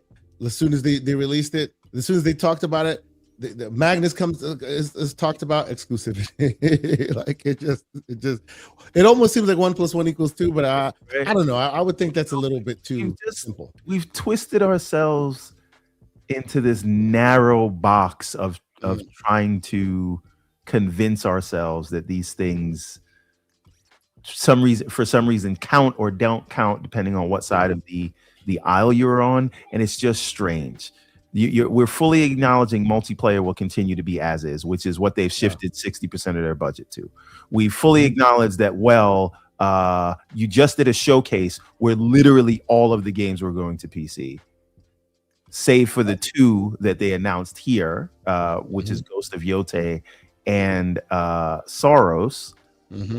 And then you hedged it, and then you said the executives didn't want to be mentioned. And what is interesting to me, if this was a branding exercise, wouldn't you make it an official announcement so that your customers can know what to expect from you in the future? Why would you back channel through it doesn't make sense to me. And what we were talking about earlier, we talked about, like, if you think that the reason, let's put it this way, there's so much competition and other options on the market, right? Even if they were to limit the games to their hardware, does that actually drive people? Because Matt Piscatella put out numbers that says, hey, these PC ports didn't really affect console sales because they're still selling very well. Yeah. Right. So what's really the purpose behind this? Well, and add insult to injury, I really like what and I have to go back to it, what Lucius was talking about, because we've been talking about that in the Discord as well. Like, we've seen the leaks from Insomniac as to how much they charged, Sony paid for the licensing to make Spider-Man and Spider-Man 2. Right? We've seen that cost. We've seen what it has equaled as far as what they were paying the residual. I'm so sorry. So Jason Schreier said Wolverine will not come to PC. Did he say it in the Bloomberg article? Yeah, I don't think he did. Have you read the Bloomberg article? Because Wolverine is very explicitly missing from that. And I know a lot of people didn't read that article, and not because like people don't read, and a lot of people don't, but it's behind a paywall. So I understand if you. So let's just real quick. Here's the article, right? And I typed in Wolverine, and there are no matches. He did not mention Wolverine at all in this article. Only mentioned, right? He only mentioned Ghost of Yotei and Soros. Yeah. Let me see. Right? Ghost. Yep, absolutely. Ghost is mentioned. Ghost of Yotei, right there, but no mention of Wolverine. So again, people are inferring but I don't know. Well, okay, he said yeah, he said that on Reset Era. Okay. Right. But the question then becomes, why wouldn't he put it in his Bloomberg? That's the thing. The question becomes, he said he keeps saying that when he confirms things, that's when you see the Bloomberg article, right? And he'll say things that he's workshopping things and figuring things out, but he'll actually write it, and it's real in his Bloomberg article. Why was it said on a Reset Era but not mentioned in the Bloomberg article? Could that be because he thought it was that way and it ended up not being that way? Well, I would suspect, and by the way, I'm not like you'd be a fool to like, there's a lot of fake gaming journalists out there. Jason Schreier is not one of them. It's not one of them. Yes. The reason why we're taking this serious is because he said so, right? We don't take anyone at their word, but Schreier has enough bullets in the tank, if you will, that he has said stuff that have come to fruition in one way, shape, or form, that we take his word seriously. So yeah, right. That's so why now it could be the case that he's just, he's doing his due diligence, and maybe he got 3 or 4 people to mention those specific games. So that is what's in his article, and maybe he hasn't gotten 3 or 4 people to mention. Whether it's true or not doesn't matter, so long as you have 3 independent sources telling you the same thing. This could just be Jason Schreier doing his due diligence. I totally understand that. But what I am saying is, even in that article, they say plans could change. So when Sony is going on record with the executives and the investors saying we're going to make money incrementally through releasing IPs off console, and then you have an article that says, well, they could change their mind and we don't want to mention it because we don't have authority to talk about it yet. You would think Sony would want their customers to know directly, hey, you want Wolverine, you want Soros, you better come here and nowhere else. That's by the way, something they would want to officially say. I will say we are in the running to give away a code for Resident Evil Requiem, thanks to Dr. Dryrub. I will pass that code on to the person with the most either slanderous or most interesting thought-provoking tweet so far. That one to me is Reset Era is known as a PlayStation watering hole. I don't know why the idea of a PlayStation watering hole is so hilarious and disrespectful to me. Oh my goodness. I saw what you did there. That is just wild, sir. That is wild. So leave that one right there for a while. If you have a better one, keep coming. The winner of this wins the RE Requiem code on Steam. Go ahead, sir. Sir, I own a PlayStation 5 and a PlayStation 5 Pro. Yes, that was funny. Yeah, it's just it all doesn't make, like, they just closed down the studio that only does games on single player games on PlayStation, right? Bluepoint. And they've just recently increased the head count on Nixus, who does PC ports. They release PC speakers. They release a PC monitor, PC headphones. Yeah. They're telling you that, like, on the day that a day and date PC game marathon comes out, like on that same week, that's when this article comes out. None of their moves grok with what this is saying. Yeah, exactly. And when the article came out, and a PC controller, don't forget that. So I was hoping the article had more concrete details, and it really doesn't have a lot. It just says big games like Ghost of Yote and Soros, there was a recent decision to cancel those PC ports, and but they still want to do their multiplayer and second party games and China Hero Project games. Those will be on PC. So I ask you, what is left? Is this for the games like Sons of Sparta? I see some folks in the chat saying that they think it makes sense because Sony sold not so well on PC. I beg to differ. Just a cursory glance of it. Helldivers 2, it sold a total of 12+ million and that's including Xbox and PC, right? I would seriously doubt, and they didn't break those numbers out, but I would seriously doubt that 12 million was mainly only on PlayStation, a platform that historically doesn't do as well with the multiplayer live service games as PC and or Xbox, right? So per capita, Helldivers 2 did pretty dang well. As to Horizon Zero Dawn, 4 million only on PC. Spider-Man, the first Spider-Man, 3.8 million. God of War 2018, 3.5 million. Ghost of Tsushima, 2.1 million. Like, and these are all totals, by the way. Like, they did a healthy amount on PC, like a healthy amount. So I understand why there'd be reason not to go there, because maybe, and I've heard folks articulate it pretty well, maybe they are afraid that as they get success elsewhere, they're diluting the brand or whatever, right? I don't really necessarily buy the thought of the porting cost being high, because that's why you have Nixus, right? You have an in-house team versus somebody you pay outside contractor to do it. That always makes costs a bit more reasonable if you have it in-house. So I can understand the idea of wanting to bring people to you, but Herman Hulse was weird and wrong in saying that PC people would do that. I thought that was ridiculous and it would not happen. But I guess the ultimate question I need to understand, and this is genuinely, I need to understand this, and maybe Everborn, you have an idea on this. Like, if let's just say, for the sake of argument, because we can't break all these numbers into their granular PC bits, let's say all of those games, all a million here, a million there, a couple million here, that, let's say they made $1 billion on PC, right? Let's not say that. Let's say they made 2 billion, because that's what it says that they did make over the course since they've been doing it. I'm being even conservative with it, but okay, $1 to $2 billion, that's a lot of money. If you pull back that curve, if you claw all that back, right? We know how the money men work. That means you have a pie that includes the PC income.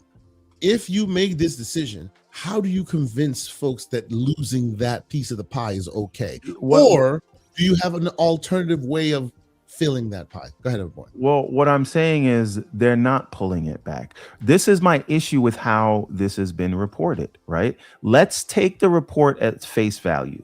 Big games like Soros and Ghost of Yote, right? Fine. Where does that leave us with games like Death Stranding 2, Kenna Part 2, Phantom Blade, a China Hero project, right? These are all single player games, big games, right? And they're all going to PC. And some of them go on PC day and date. And then they're letting you know, don't worry, multiplayer is going to continue to be on PC. So what are we actually talking about? Is it the one game a year? Is that it? Yeah, it seems like that may be how that needle's being thread. They're just talking about it in high level terms, so it sounds like you're losing a bunch. But these guys have already telegraphed that they're downscaling their single player initiatives anyway. So, this is why I feel like they're trying to make their single players the calling card for the console, while the ones that make real money are still everywhere. Yeah, right? But then again, why is every headline that I read from major game, forget about people on the timeline, I'm talking about major publications, the headlines read as though they're pulling out of PC completely. Yeah, for sure. This is when people say comprehension is at an all-time low, this is the thing that they're talking about, right? You get AI interpreting everything for you. That was just a little AI slander there. Sorry. It's just it's all strange. It is a half measure, and even the half measure is hedged to high hell. Yeah. So I'm sorry, this is not really a story. You don't believe it? You need more people. I understand. You need more articles, or more, maybe official article, or something official to be said. So aren't Sony having isn't PlayStation having some kind of talk to the investors situation coming up soon? I thought that was the case. Yeah, I mean, listen, this is the thing, right? If we have to go by what the executives are saying versus unnamed executives that are hedging and reminding you that this could change quickly because things have been changing quickly, I think if you want something concrete, you go by what they've said to their investors. And so when they have their next fireside chat, that's what I want to know. We'll see what they say. Yeah. Right. Now again, this question for you, Kubisaga. Help me pronounce that. Kusanagi, right? Kusanagi. Yeah. Yeah. He says, I don't see 2 billion, maybe 10 million copies at an average of $50, 30% flat platform fee, only 350 million in revenue over the years. What do you think of that? I mean, those aren't the numbers that I've seen. And again, what we're talking, that 2 billion number, I believe, comes from the last 5 years. So when they started this initiative with Horizon until now. And I think a lot of it came from Helldivers. That's definitely true. But But Kusanagi's statement was based on a $50 average sale price, and we know that they've been pushing these things up $10 and $10 more. Well, so you're looking at what? You're looking at a $70 price, so that adds more to it. To be fair to Kusanagi, though, also when it does come on PC, and this is a byproduct of them not marketing it day one, so they end up marketing again and then cutting the price to make people interested in buying it. Most of the time, those games aren't being bought at the $70 or whatever price point. It's being bought at the Green Man Gaming deal or the GG deals and whatnot, right? So he may have a point as far as if we average it to the higher end, it may not be as accurate as taking into consideration some of those discounts and deals. Because correct me if I'm wrong, but you can only buy PlayStation digital games from the PlayStation Store, right? True. This is them on PC though. This is what we're talking about. Okay, understood. Yeah, that's why I'm like, I may not agree that it's all $70 because I don't tend to buy their games at $70. And the reason why I don't do that is because you give it to me like a year or two later when I already have it on PlayStation, right? If it came out day and date, I may have bought it for the original price on PC because that's where I wanted to play it. But I'll buy it. I tend to be double dipper if I like the game, right? I'll buy it on PC, on PlayStation. I'll play it there.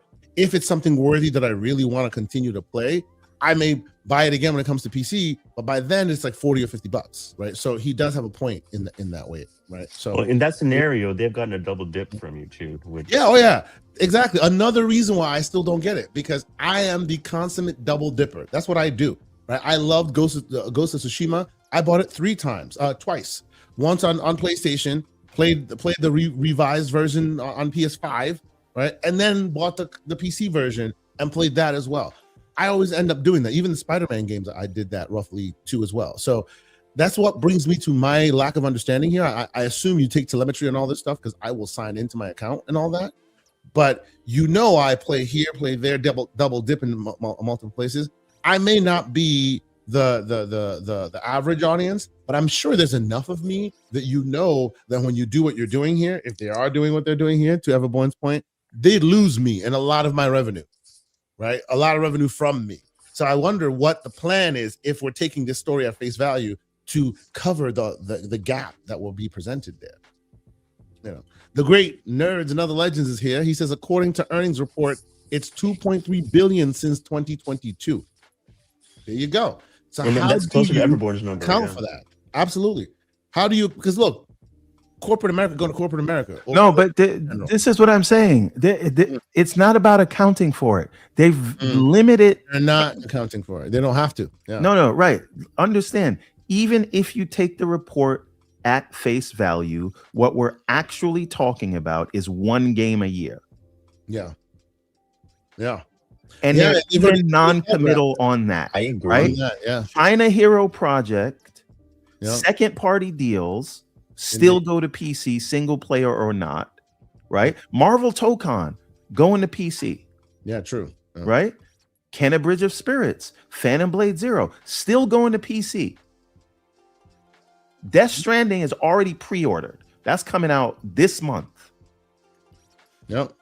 So I ask again, what are we actually talking about? That's right. Yeah. We're talking about wishy-washy speculation that has not something to give people to hope to argue about. Yeah. And yet everyone is positioning this as this major backtrack. Yeah. That's true. The end of one saga, knocking it down. I saw a tweet on online, and somebody was responding to the story and saying, "Well, how about we delist the games that are already out on PC?" And I'm like, "Oh my god, people are so warrior invested in this crap. Like, it's just." Sorry. And again, just shout out to VG Fight School. I don't know if he's still listening, but he just said something. Every time we discuss things that have to do with PlayStation's superpower is, but it's different though. Because it's us. Yeah. Right? Yeah. It's just like you're still doing multi-platform. You're still going to be on PC. You have one narrow thing that you're going to do with the one game a year that you do, if you even do that. And now that's your differentiator. But so I have a couple of super chats that are building up. Let's catch up on that, and then we'll double back to a story that we were talking about with Soltech. I want to get your opinion on that. But let me leave you with this one piece of slander that I dropped on Boom Show. I've done it a few times, and every time I do, I see the virtual tomatoes just come right at the screen. But I will continue to put this here so that later, ultimately, when people come around to my way of thinking, I can come back and see what I told you. Imagine this, right?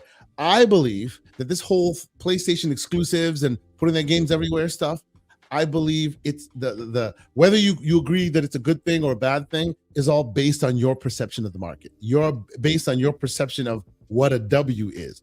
Honestly, to me, it's only those who are in the console warrior back and forth care about this to the extent where they think that taking games away from a platform is a W. Because think about it this way, and I've been talking to Boom about it. We're having like a great time. Imagine PlayStation and Xbox are both the heads of their house. We're talking Game of Thrones here, okay? The heads of their houses. And what's the game? The game is building your ecosystem. Build your house to the point where you have legions that follow you, right? You follow the analogy so far. So it's like, you're playing Catan with the video video game. That's right. Here's Xbox, here's PlayStation, and when you build your legions, meaning you get more in houses, households, and that's why then they become all your minions, and you sit on your throne of knives, and you sit back and you look at all you've built, and that's your world. That is the console market. You build their box. And because you bought the box, you are now an addressable potential market for us. 1 person, 2 person, 3 person, all living rooms and homes around the world. Now Sony can sit back and go, yup, these are our people. We have done the hard work of convincing them that this is the best place to play, so they bought our hardware. So now, because they bought our hardware, either at a loss initially because that's how much hardware costs, or we broke even, or we even when we make profit. When they say profit, it's like peanuts on the dollar because they don't care. The hardware is the means to the end. The end is now that you own all of our boxes, we can sell you games, and that's where the profit comes in, right? So imagine that we're in that Game of Thrones world, and variable pricing. That's where the money comes into. Apparently, oh boy, yeah. Yes, and then out of nowhere, your direct competitor that's across the sea from you, who you've been keeping an eye on, and they are so crap at what you do. They don't know how to do what you do.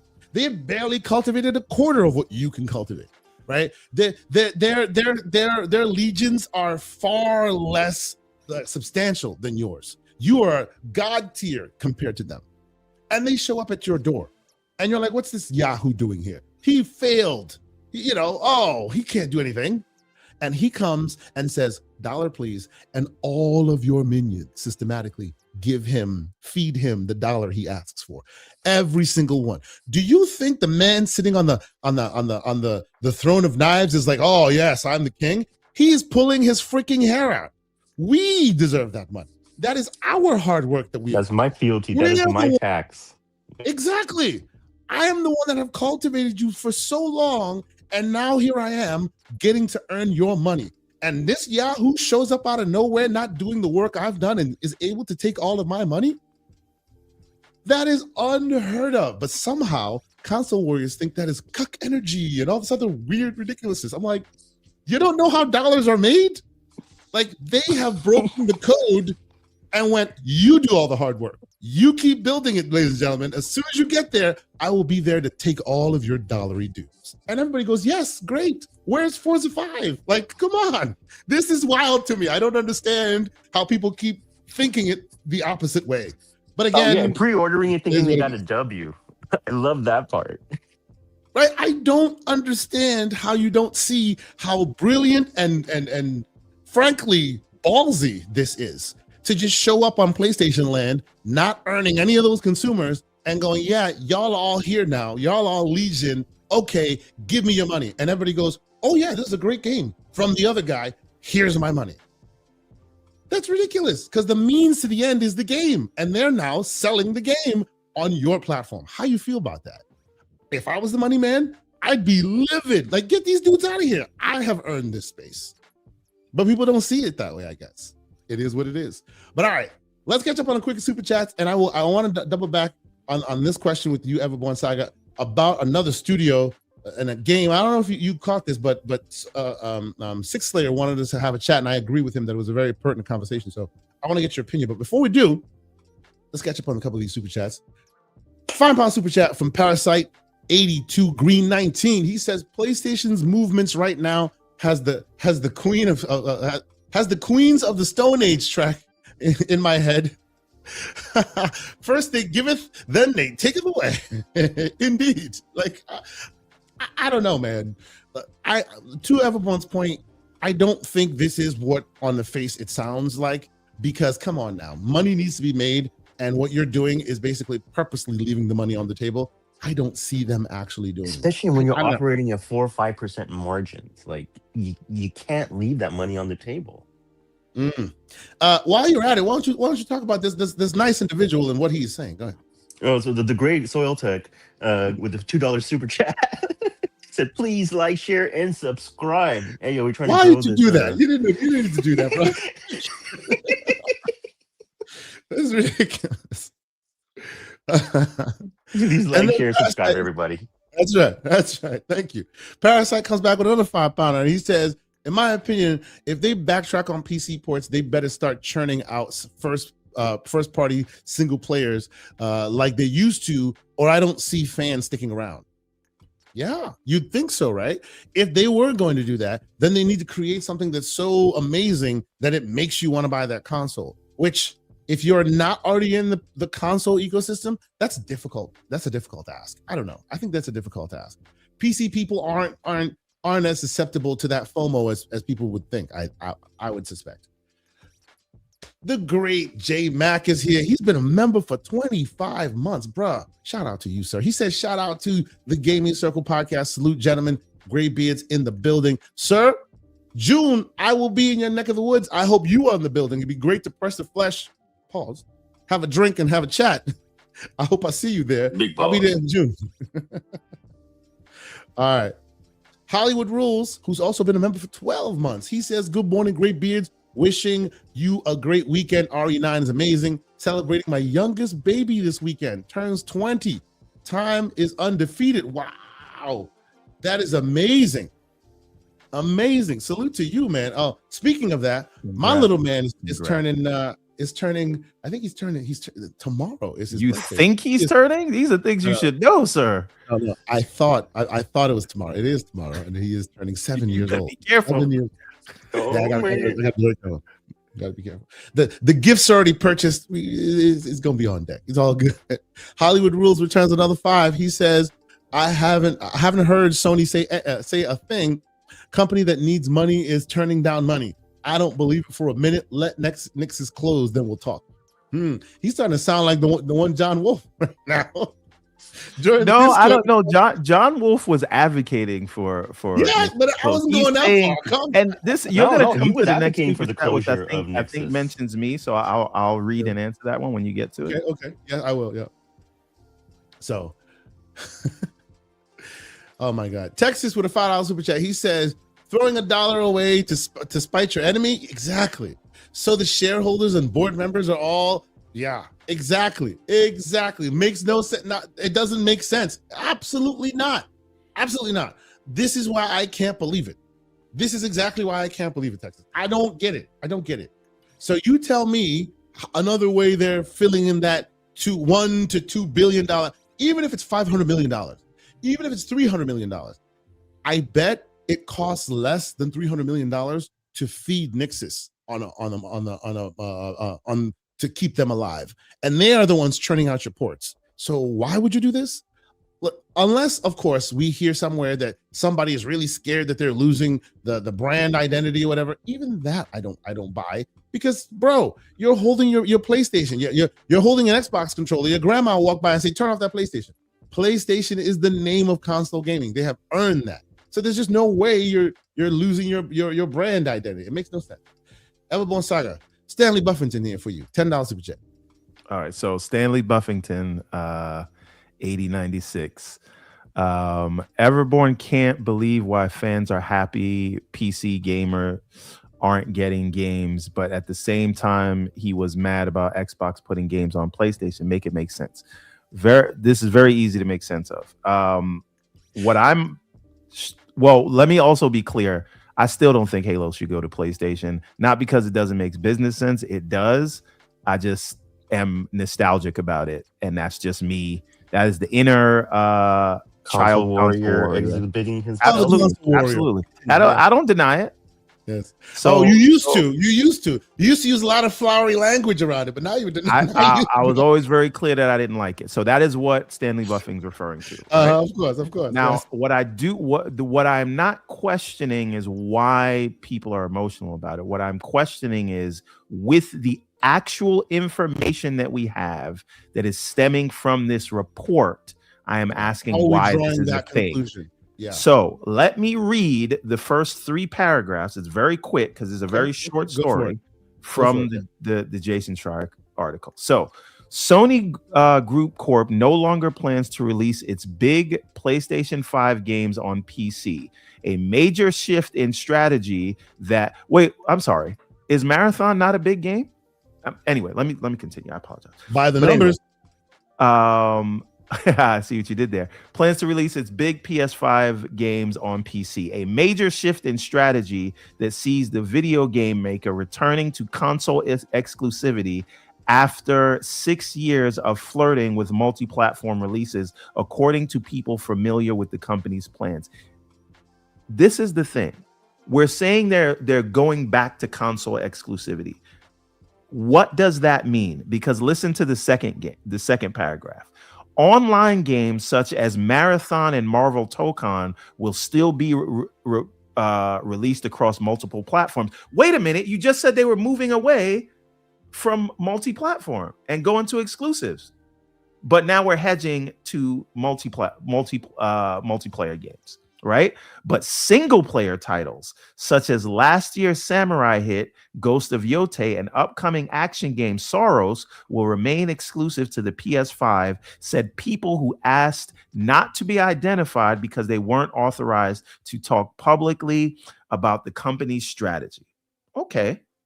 They're not ready to announce that yet. Why? Wait. Hold on. Let's put a pin in that for a moment. So what we have established is single player games stay exclusive, multiplayer games like multiplayer online games go everywhere. That's right. What that part of the article has said. Continue. Right. Which is in direct opposition to the opening paragraph where they said they're moving away from multi-platform and going back to exclusives. You're gonna find another one that's no. I'm going there. That's paragraph 3. That's paragraph 3. So my point is, what we also know is that back in 2023 or 2024, they shifted the majority of their production budget. 60% of their production budget is towards the kind of games that they just mentioned, which is multiplayer games, live service games. right? So the majority of their budget is being spent on games that will continue to be multi-platform. But let's read this next paragraph. The people cautioned that things could change in the future due to the unpredictable nature of the video game industry and that Sony's plans are constantly shifting. But in recent weeks, PlayStation scrapped plans to bring Ghost of Yotei and other internally developed games to PC. 2 games made by external developers being published by PlayStation, Death Stranding 2 and upcoming Kenna Scars of Kashmora are still planned to release on PC this year. A spokesperson for PlayStation declined to comment. Wait a minute. So ask yourself, the majority of their production budget on multiplayer games will continue to be released on PC. When they publish games that are from second party deals, these are games that they fund and they're publishing them, even though they're single player and large games like Death Stranding 2 still going to PC. So again, I ask, what is left and why are we framing this as a total about face? No. How many games like Soros or Ghost of Yotei do they release a year? The answer is 1. And that 1 will stay on PlayStation, seemingly, presumably, if this thing taken at face value is true. But that 1 will be the calling card to get you to the console. Right. But if you don't take that calling card, there's a bunch of other projects that's still everywhere else. I need you to understand this. We are having this discussion on the week that Marathon releases across PlayStation, PC, and Xbox consoles, including with exclusive Xbox DLC or cosmetics or whatever it is. Yeah, cosmetics, yeah. Right? Yeah. And on the eve of Death Stranding 2 coming out. Yeah. And again, what we'll do is we'll find these different things. We'll say, oh, well, but Bungie had already planned that. And MLB is going to continue to be everywhere, but that was MLB. And then, they don't really own Death Stranding anymore. And China Hero Project was always supposed to be like that. And you go on and on to twist yourselves into pretzels to run a victory lap over 1 game a year. Erodimus which is still hedged, which is with his $5 super chat. And Erodimus, I see what you did there with the avatar. He is our proud bot brother in the chat and in our Discord. He has a $5 super chat, and he says Xbox should do the same. Remove Steam, go full exclusive, bring back the 360. Oh my God! Please don't, Erodimus. Please don't do that. Not like this. What up, A-Rod? Yes, it just look, and I think y'all know we play on everything around here. Some people like more Xbox, some people like more PlayStation, some people like PC. I'm more of a handheld dude these days, but it just doesn't seem to make financial sense. The articles, how this was being framed. I won't even put this at the feet of Schreier because he just wrote what he wrote. It just seems that the bit that he's given has been transformed into this conclusive thing, which he didn't say, right? And because of that, because so many articles and so many reputable article peddlers are running with it, it makes me want, I think you're the same, everybody, it makes me want to hear the official word from them in one shape, whether it be a blog or some You sound like you are underwater, sir. Oh, I do. You're good now. Yeah, as you were moving back and forth to kind of apologies. Okay. Probably the software noise canceling doing something funny. In this thing, there's software noise canceling. So I'm gonna mute it like a StreamYard. So I'm gonna put that away so we can do this for real. So testing 1 2. I hope it sounds better now. You're good. You sound good. Okay. So thank y'all so much for the support and the super chat. Oh, one last one before I will double back. Machine XP with a $2 super chat. He says it doesn't count because pretzels. we need to have like gifs in here. So when he says pretzels, you see a human just pretzel themselves. That'd be funny. I don't know. It's good. It's good. So so that I hope that answers the question, Stanley Buffington. It is not about if that's your box and you're worried about the branding and all that. That's fine. I'm just saying I don't think this is what it is being made out to be. And even if we take it as just the facts, we're still talking about one game a year. And for me, I love Insomniac. I love the games they make. I love that they're able to continue to release quality games all the time. I really enjoy what Insomniac does. I've enjoyed them on PlayStation. I've enjoyed them on Xbox. I've enjoyed them on VR headsets. Every time they release something, it's excellent. We recently saw, not too long ago, the leak that showed how much they are beholden to Disney. If they are really, really doing this Wolverine exclusivity, like if we take all of this at its word, and now it's exclusive, I worry for Insomniac, because that means they have such a higher hill to climb before they get to profitability, and I want them to succeed because they are always great. So I hope this is all much ado about nothing. It needs to be everywhere. It will most likely be great because it's Insomniac. I always trust in the work they make. They need to give it a chance to win. Is what I'm saying. And I'm also going to say Sony has the right to put their games wherever they feel anywhere they want. Absolutely. And we all have the right to say it makes perfect sense or it doesn't make sense. Or it doesn't. Yeah, for sure. Yeah. And my gripe is not about what they're deciding to do with the games that they make. My gripe is the way this is being reported. Yeah, it seems so conclusive when it makes no sense when you read the articles. Yes. Yeah. So let's double back real quick on this one. I want to hear what your thoughts is, which is you saw this the Age of Dragon, Gang of Dragon rather. I'll replay this trailer. We were just talking about it when you jumped away, when you had to reset your machine. It seems that this studio will never get to finish this. NetEase was publishing it. I mean, we could, and now they've killed. They killed the budget on it. What do you think? Maybe we can get together and put together the 44 million. What do you say, chat? Let's get the gaming community together. We can barely get Mr. Everborn Saga to LA. By the way, come on, all the super chats help. We appreciate that. We want to get Mr. Everborn Saga to LA if we can. That'd be awesome. Let's accomplish those tasks before we talk about $44 million to keep the game. I mean, before we get to that, we could maybe fund the Everborn game. But I'm just saying. There you go. A lot of priorities. Go. You know what I'm saying? But I think it's sad. What do you think? Yeah, I was really looking forward to this. It's going to be interesting to see. Listen, we've seen games like come back from the dead like this. They just would need somebody else to pick it up. But I think the way the news came out is going to make it a lot difficult for them to pitch, because it seems like they've got like NetEase kind of threw them under the bus. So if another investor comes in, are they actually going to want to deal with the drama? Yeah, the whole thing is very, very, very strange to me. And I was just telling them before you got back on here. This it totally continues the Yakuza Shenmue lineage, and it looks like it upped the ante. It looked like they were going further with it, and I'm just so sad. I hope somehow this thing comes back to life.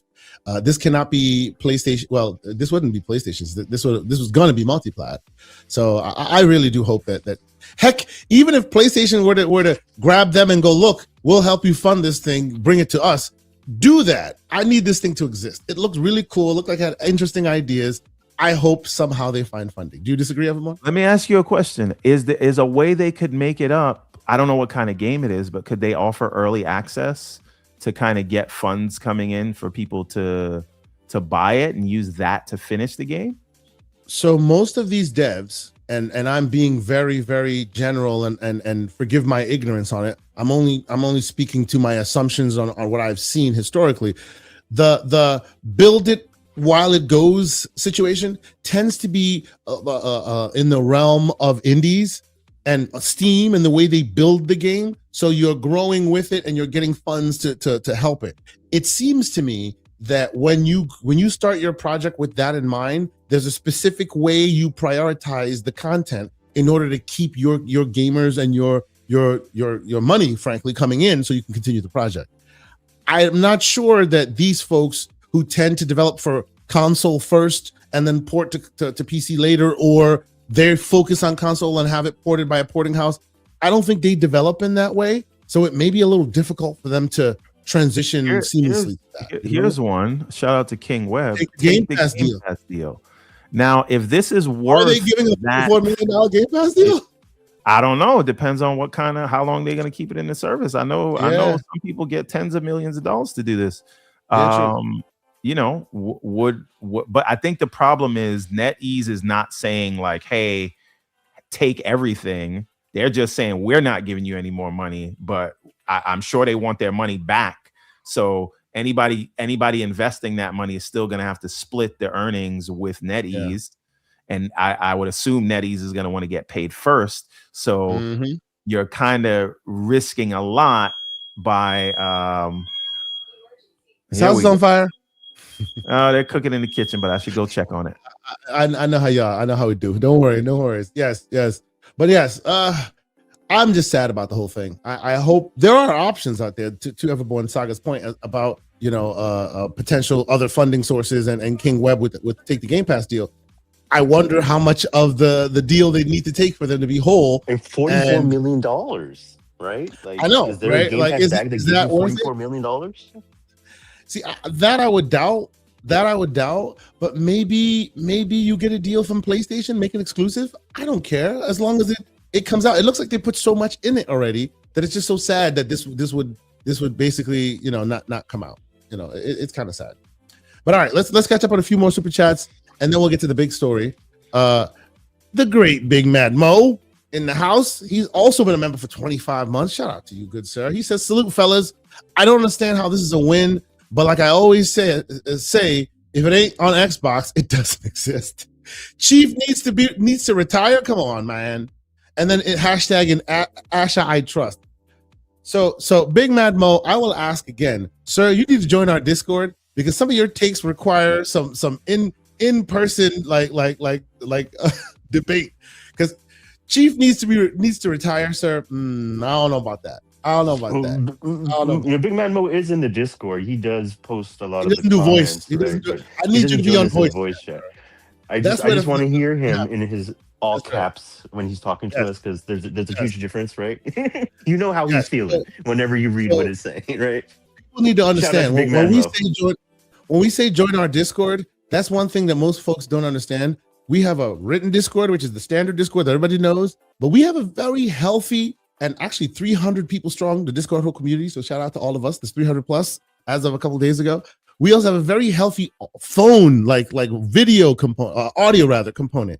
So during the week and sometimes even on the weekend, when you're busy doing something, hanging out with the fam, I do when I'm washing dishes. Funny enough, we literally I put headphones in and we're just shooting it and just talking great madness all day in our Discord. We're going back and forth. It's so entertaining, so much fun. So yeah, join us there.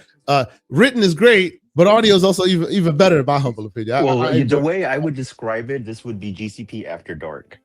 Indeed, it's adult conversation. We are very we're very open and direct with each other. Yes, always entertaining, largely slanderous, mostly educating. Yeah, it gets heated in there. That's right. As Temper 21 said, it gets heated in there. It's gotten more heated now as the world is turning crazy. So there's a lot of crazy talk on there, but we go there because we trust each other there, and we separate ourselves from the craziness of the general world. It is what it is. But join us if you can. It's always fun. And we're all passionate about our takes. Absolutely. The Penguin contingency is here, also from our Discord. The Great Floodzilla with a $20 super chat.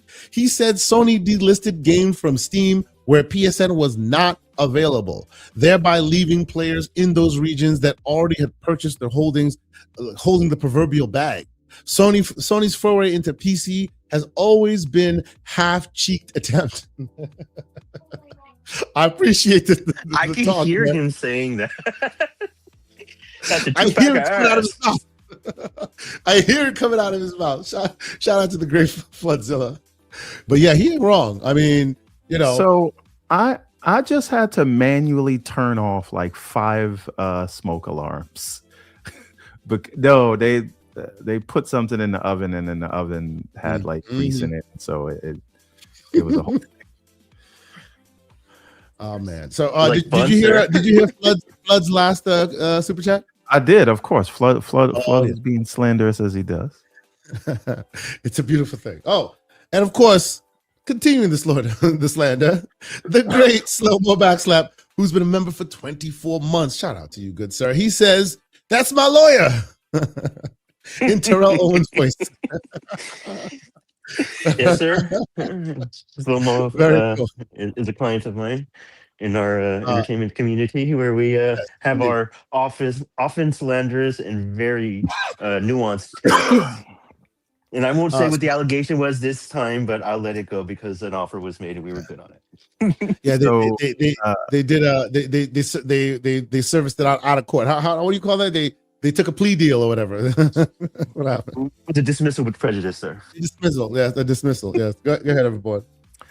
Shout out to Lord Negatron. He says GCP After Dark. See, what you may or may not know, Lord Negatron, GCP After Dark is actually just the GCP Discord every day.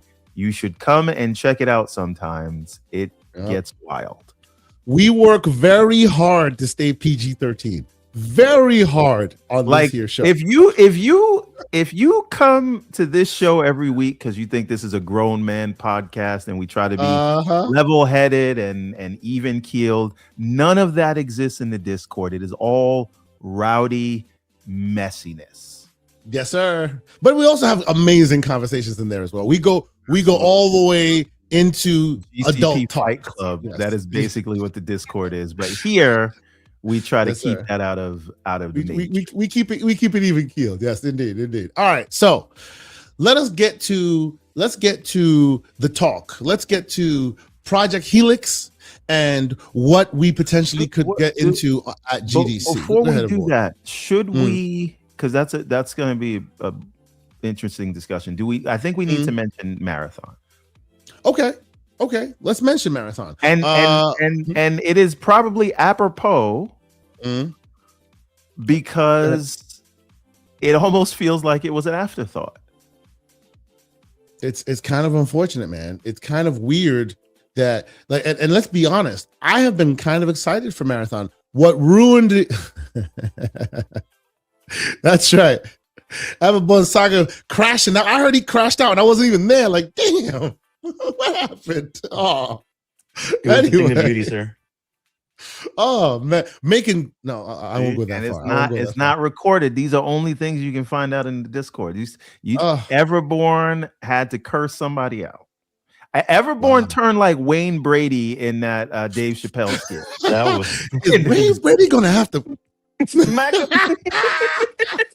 You think we're joking? We're not. Like, we're not joking, bro. We're not joking. It's crazy. Anyway, so much fun.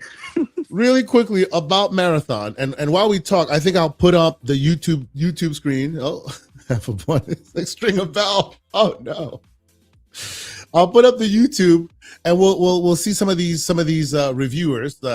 Obviously, there's a lot of tea being spilt about Marathon. Yeah, our favorite. Yeah, there you go.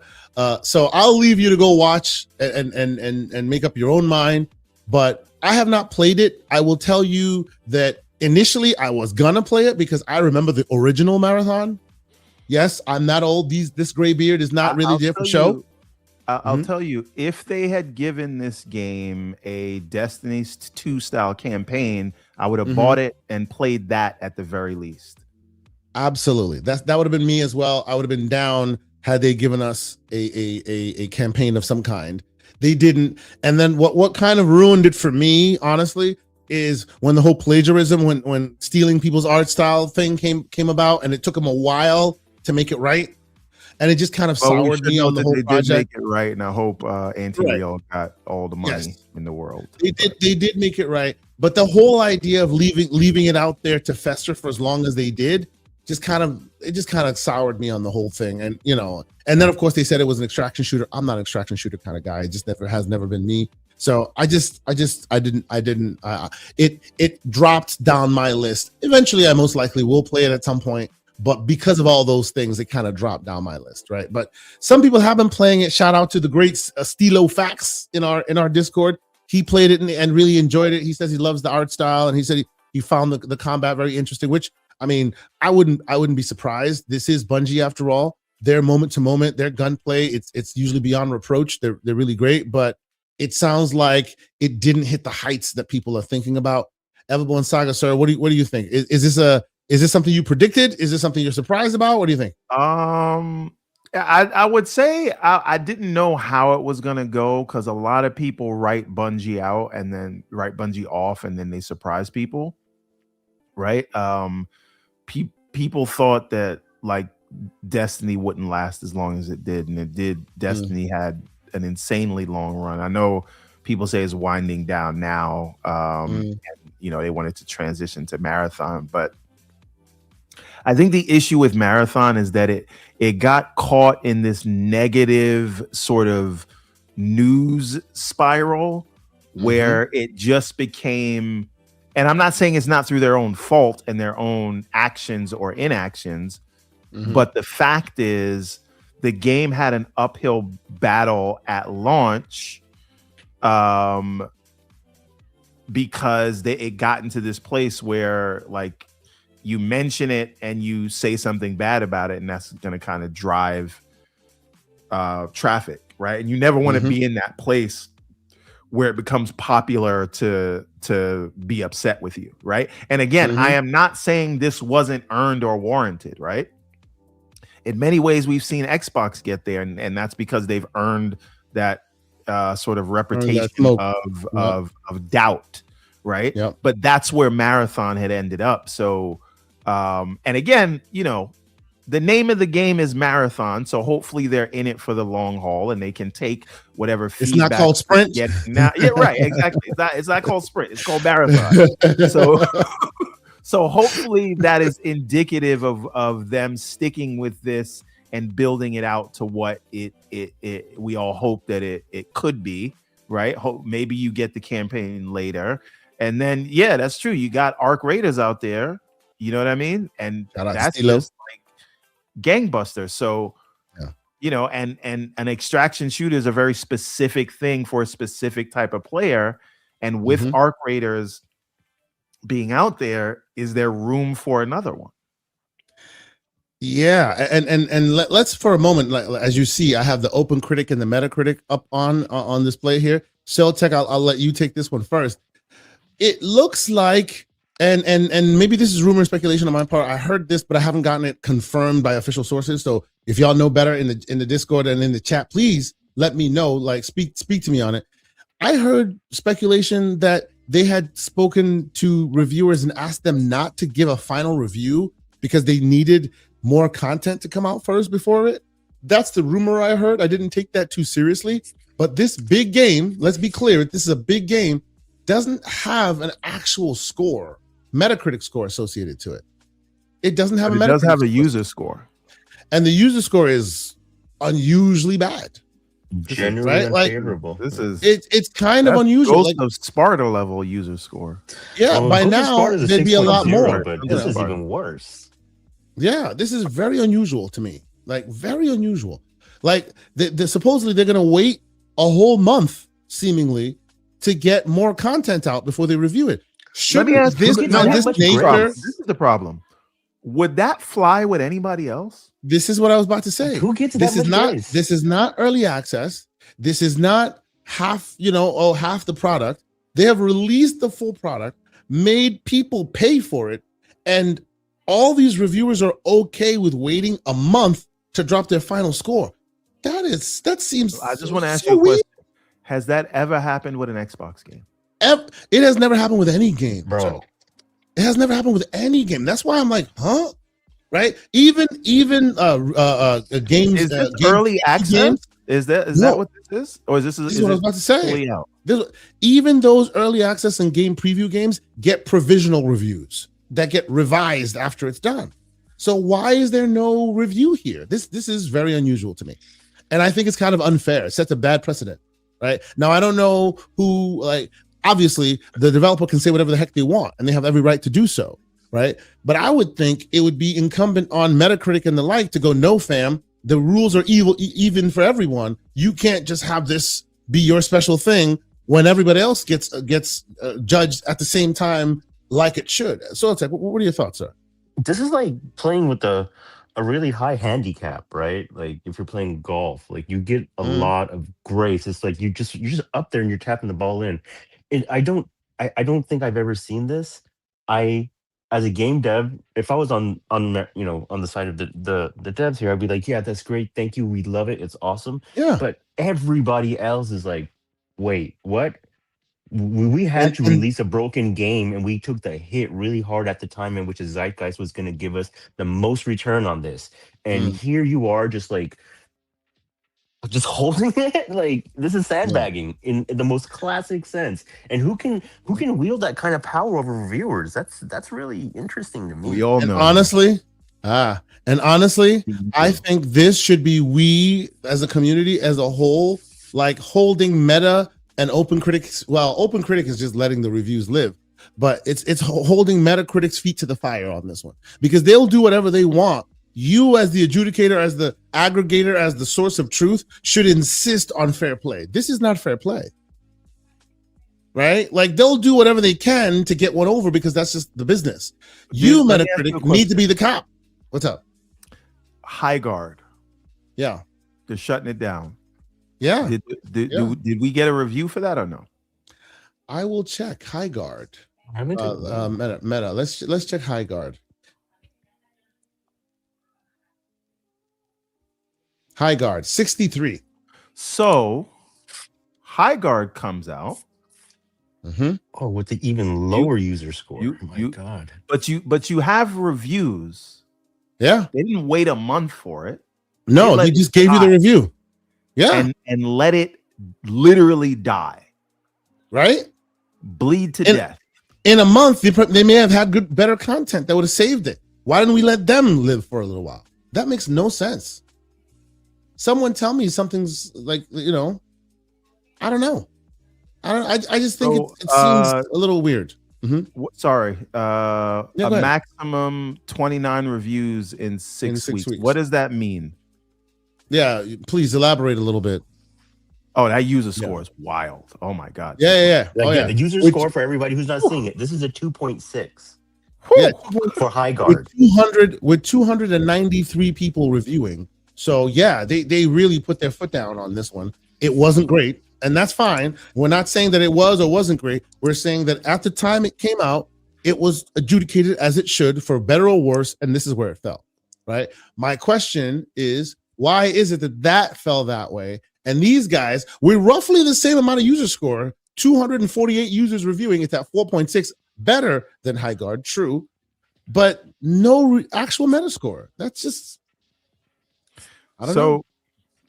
When Slow-Mo says that maximum of 29 reviews, he says typically more reviews in that time frame. Is he referring to Marathon or High Guard? Or High Guard, yeah.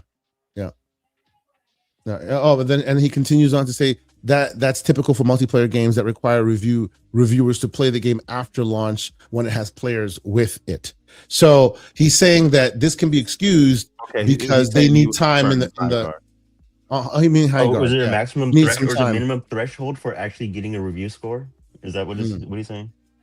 To have at least so many reviews, and then meaning when it hits Gen Pop, then you have a chance to actually play it with the people, server stress, all of that. So people wait a little bit to play it. I'm still not really understanding what Slow-Mo's saying. Maybe he can explain in the Discord, or if he has time to hop on for a minute. I'll hop on, absolutely. Yeah. You have the code, it seems to me, the layman who does not play multiplayer games, so I'm not. I can't discredit what Slow-Mo's saying. I just don't understand. Yeah, of course. But what seems to me is that High Guard came out. It has reviews. He was talking about High Guard. Yeah, I understand.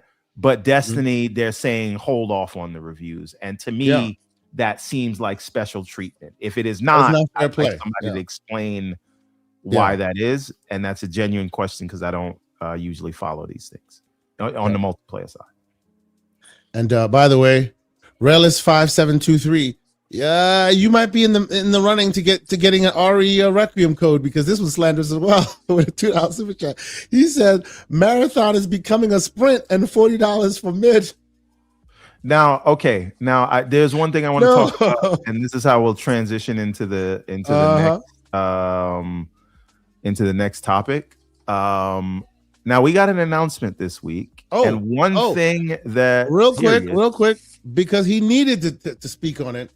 The man Slomo Backslap enters the chat, and he also enters the show. What up, sir? What up, Slomo? Please enlighten us with Yo. Can you guys hear me? Yeah, we hear you loud and clear, sir. Go for it. Awesome.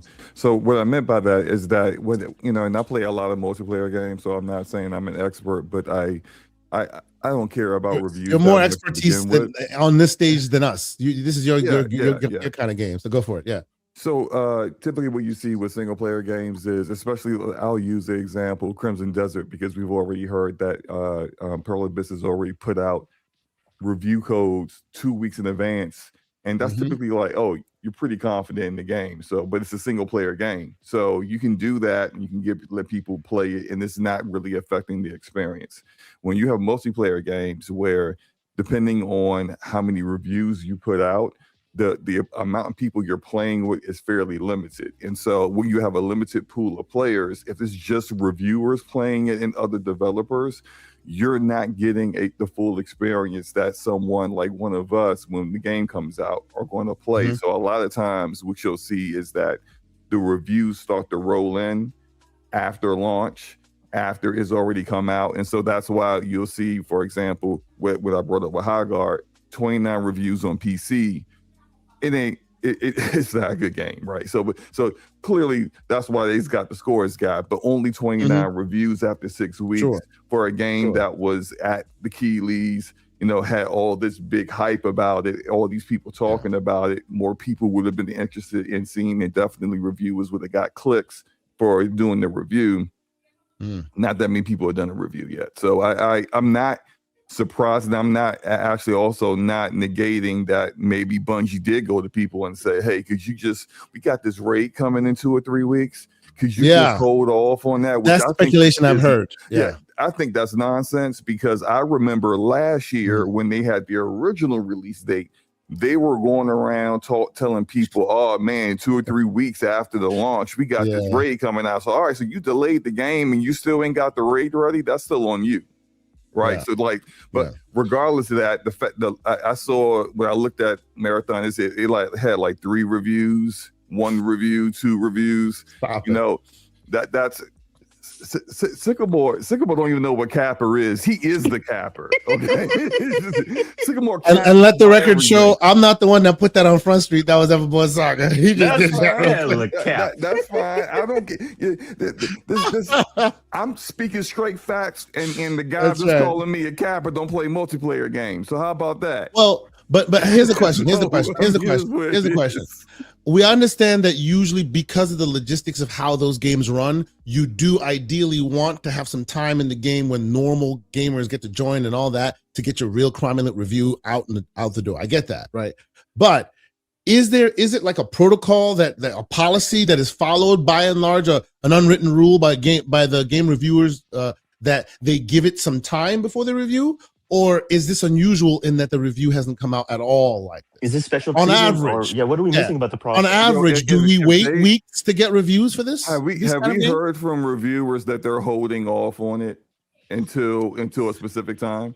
I've only heard speculation about that. Nothing official. Them asking that is unusual and weird, but an actual review site actually giving them that credence is where I got the problem. Like, you shouldn't be doing that. Like, if they ask, sure, if someone wants a leg up, hey, please don't put your review out, because more than likely you're not going to, once we get things going and it's better, you're not going to re-review it, like that kind of thing. Sure. But if you actually give them what they asked for, that's the problem. And so, like, what I'm saying is that a small number of reviews isn't unusual for a completely multiplayer game with 0 single player experiences whatsoever. What is unusual is saying, you know what, we're gonna go ahead and wait till this raid come out. You shouldn't be waiting. The game's out. You should be reviewing it right now. It's a multiplayer game, so you didn't have really the opportunity to really do it ahead of time. So, all right, cool. Now that's out. You review the game as is right now. And I have the game. I played it a little bit, like as typical good Bungie gunplay. I don't like nothing else. But I'm not much of a extraction shooter dude anyway. So people who care about extraction shooters are likely have a better or more favorable opinion of it if it's actually a good extraction shooter. For me, it's not. I don't care. I like the Dark Zone. I don't like extraction shooters in general, but it's got good gunplay. But other than that, I mean, I was pretty much bored playing it. So if that is the, do you think it should have been released? Do you think it should have just been released in early access with that title? That way, you know, if they need to take time to get their act together, at least like you can still sell it, but just say it's early access. No, I just think they just needed to make a better product. I just think they just needed to make. Look, that UI is ridiculous. The UI, I said it in the chat. The UI looks like the font, the design of it, the way that the items that you pick up. It's an extraction shooter where you're picking up all kinds of junk all over the world, and you got no descriptions on anything or what it's used for. This is like some placeholder nonsense that you put in place until the actual UI guy actually does the finished product for like the finished they did with release. the artwork they took from Anti-Real. I'm sorry. Yeah, I mean, it's just like, look, it's not. Hey, they got it licensed in the end. It's good. Yeah, they got it in the end, but they kind of look. I mean, I was about to say something else. Look, so I for me, I don't think it's that good of a game. I don't know about the whole. If there's a reviewer out there who would actually legit admit, yeah, we're holding on for review until they come out with their raid, which I mean, everyone who actually like content creators that got a chance to play that stuff said the raid was good. So hey, maybe that is fire content. You just should have had that fire content at launch. But Slow-mo, a lot of them same people said High Guard was good in the beginning, and they said people were going to eat crow about it. You remember that rumor that they forced going around? Yeah. So was it good? No, High Guard was a lot of the numbers ideas thrown together that didn't work well together. Like there's just you know, multiplayer games and live service games are a interesting beast. If you can actually nail it, oh man, you're gonna be eating good for years. If you can cultivate a strong community of people who are willing to give you money for cosmetics and season passes on a quarterly basis, and you just gotta maintain that, and you got a fire gameplay loop that works.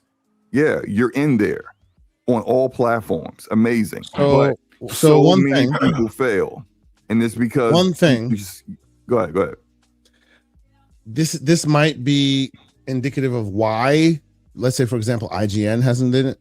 They did provisional reviews. Provisional meaning not the solid, but we'll just do one real quick and then we'll check in on it later. I see those a lot. Officially did provisional reviews for Destiny 2 Lightfall, and they also did it for Destiny 2 Renegades. There are others that they've done it for, but IGN specifically has done provisional reviews, meaning it shows up, it's not complete, but we're going to review it for what it is today, and then later on we'll continue. I wonder why they didn't do that. Because there's a single player portion to Destiny content. All Destiny content that comes out has a massive campaign to it. Okay.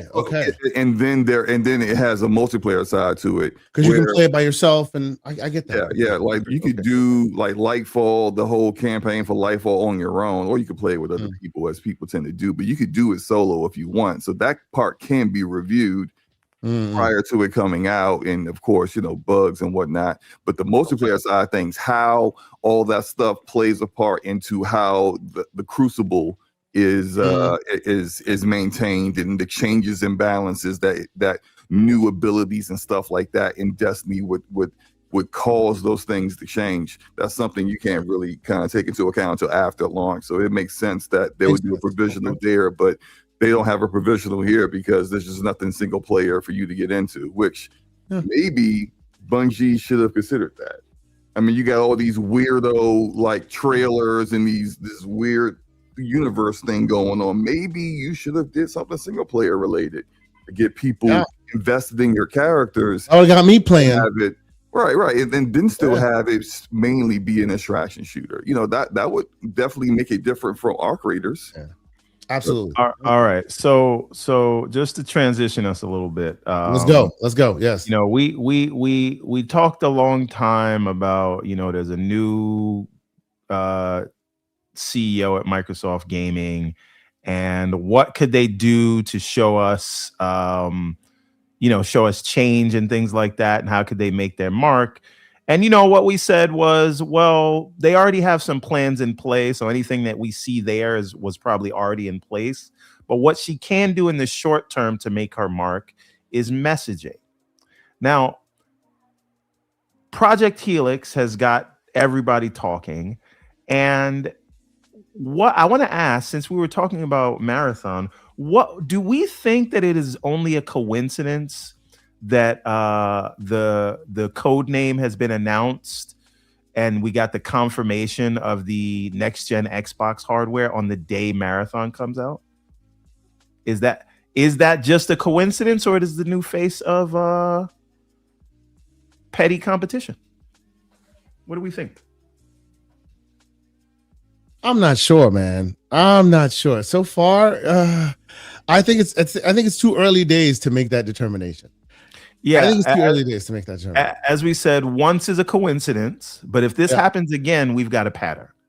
Mm-hmm. So if we see, I missed your question. What was the question again? So I said, I said the one thing we can see from Asha in the short term before she can make her own mark on the gaming division at Microsoft is messaging. That is something you could get on top of now while you execute the plans that were already in place. So when we see Project Helix, when we see whatever they're going to do with next gen hardware and PC and cloud and all that, that was already in place. Obviously, it's too early to say that is Asha, right? Clearly. But we can see how she speaks, right? She can, in the short term, while she's making her mark, address the long-standing issue for Xbox and Microsoft Gaming, which is their messaging. So she's been saying good things, but we need them to be backed up with actions. But what I'm asking is, it seemed very spicy to me, and an old Sony tactic where, hey, you guys have got something to announce, so we're going to put a bigger announcement on that to take the shine away from you. So on the day that Marathon comes out, good point. Yeah, they announced the Project Helix. Yeah, and is it a coincidence, or is it? Yeah, right, because they're going to show it. She said they're going to show it at GDC next week. You could just wait till next week. So you brought I think you have a good point there, and I'm all for it. That's aggressive marketing, and that's trying to steal the thunder. Even though Marathon ain't all that, but if Marathon was all that, now you're trying to kind of like take the wind out of the sails of your competition. That's actually treating your competition like competition. So I think that's a good idea. Yeah, keep doing that. Actually, does that WWF yesterday during our discussions that we were having, and I was like, "Hey, look, this looks too coincidental," and folks were like, "Oh no, people wouldn't have just done it for this reason," meaning to counter the Sony news. But I suggested, hey, maybe they are accelerating their plans so they can meet this news in real time and counter it in some way, right? And I think it's brilliant in terms of messaging, because that is definitely where Xbox has been lacking. So for what it's worth, I agree. I wouldn't say brilliant, but it is a start. And this is what I said. For me, shrewd. It's a coincidence. It's a coincidence until we get another thing, and then it's a pattern.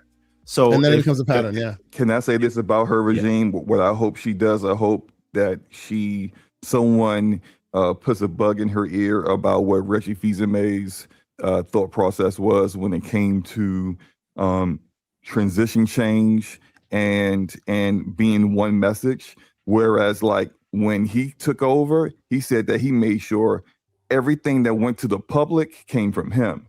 not so-and-so talking. And in the case of her case, not Matt Booty talking, not Tim Stewart talking, not anyone else talking about gaming, but her. One message so that you don't have to do what Phil Spencer had to do multiple times, which is go back a day or two later and then try to clean up a mess, try to correct something, try to let me get a little bit more detail, because the follow-up may not get caught by everyone that heard the initial misinterpretation or the initial message. When you just got one person speaking, there's only one message to hear. So she can own it all if it's an L, and she can own it all if it's a W.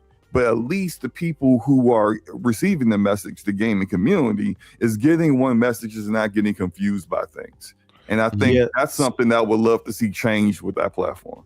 So I think just a slight correction on what you said. Like in the book, the way he explained it was, even if it wasn't coming from him, any messaging had to come through his desk. So he was eyes on everything they said, and it had that effect. So they were always on message, because if it wasn't him saying it, he had to sign off on it. Even if it was a commercial, right? Yeah. You speaking in public anywhere, I want it. If a dime bag was sold in Central Park, Reggie Fils-Aimé wanted it. Well, I need a piece of that. If that's the case, absolutely. Then it's still coming. It's still basically coming from his office. Yes. Right. He had the check mark on it, the thumbs up, before it went out there, and she needs to do that. She needs to make sure that everything is approved by her, because she's the one ultimately that's going to be held accountable for it. So, real quick, we are going to have a giveaway at the end of this segment, because at the end of this segment, we getting out of here. I want interesting or slanderous takes from the folks in my chat, in our chat right now. The most slanderous, the most interesting, that brings up good conversation, good questions. You will earn a copy of Resident Evil Requiem on Steam. I have one code right here staring me in the face. Whoever has the best will win it.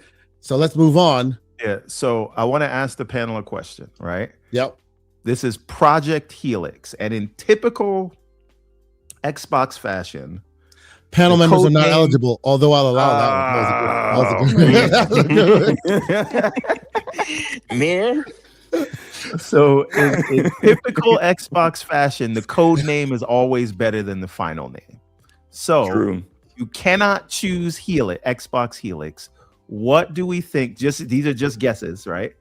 What I want to take suggestions for what the name of the next Xbox should be. I will start, and I think they should stop playing around and just call it Xbox 5. Nah. I think that is after spending all that time and ridiculousness on naming conventions, now you release Xbox 5? That's ridiculous. It's always a random name that means nothing and people are talking about doesn't make sense or whatever. So I just call it the 5. Get the number in it. Everybody's doing numbers. Slow-mo, what's your take? I'm gonna steal something. I don't even know who said this, but I'm gonna pretend like I said it. It's mine. Xbox Fusion, because it's supposed to be. That is Umbra. Umbra? Yeah, you still want it? Oh man, no, I don't. I don't. But no, seriously, that's actually a good name, considering it's going to play Xbox games and PC games. So a fusion of two platforms, it makes a lot of sense. You mean those are two different things, Momo? Xbox and PC games? They're not the same? Oh, they're not the same. No, I don't know why someone would think that they're the same. If you read the English language, it would never look. Anyway, I ain't gonna get into it. So it makes a lot of sense. But since Umbra came out with it, I hate it. I hate it now. So let's see here. I'm gonna do this. Okay, so let's go with Xbox. I was about to say series, but nah. The Monster. The Monster, oh my God, Xbox Monster. There we go. Yeah. Yo. Work in the office. All right. How about you, Soiltech? Yeah. Xbox Thanos. They need a licensing agreement. Yeah. All right. It's okay. My lawyer, honestly, you can't do that. And we will work some side deals for licensing. I got to connect. Honestly, so I like what Nerds is putting down in here. I wouldn't do this, but I like what Nerds is putting down here. I would just strip it all away because we all know this is probably the last time they're gonna officially put something like a moniker like that like this. Mhm. Let's call it Xbox. Well, no, that's not what Nerds is saying. one though. You already had just an Xbox. Nerd said something interesting. Call it Xbox DirectX. Direct. Yeah. So instead of Direct Xbox Direct. But that would only mean something to those who know, and it still wouldn't make any sense to the normal man. Yeah, true. It wouldn't. We know why, and that makes perfect sense to us. But to a normal person, what did Series make? How did Series make sense? it made perfect sense. There were a series of consoles in one generation: Xbox Series S and Series X. How did Xbox One make sense? Good. It made sense.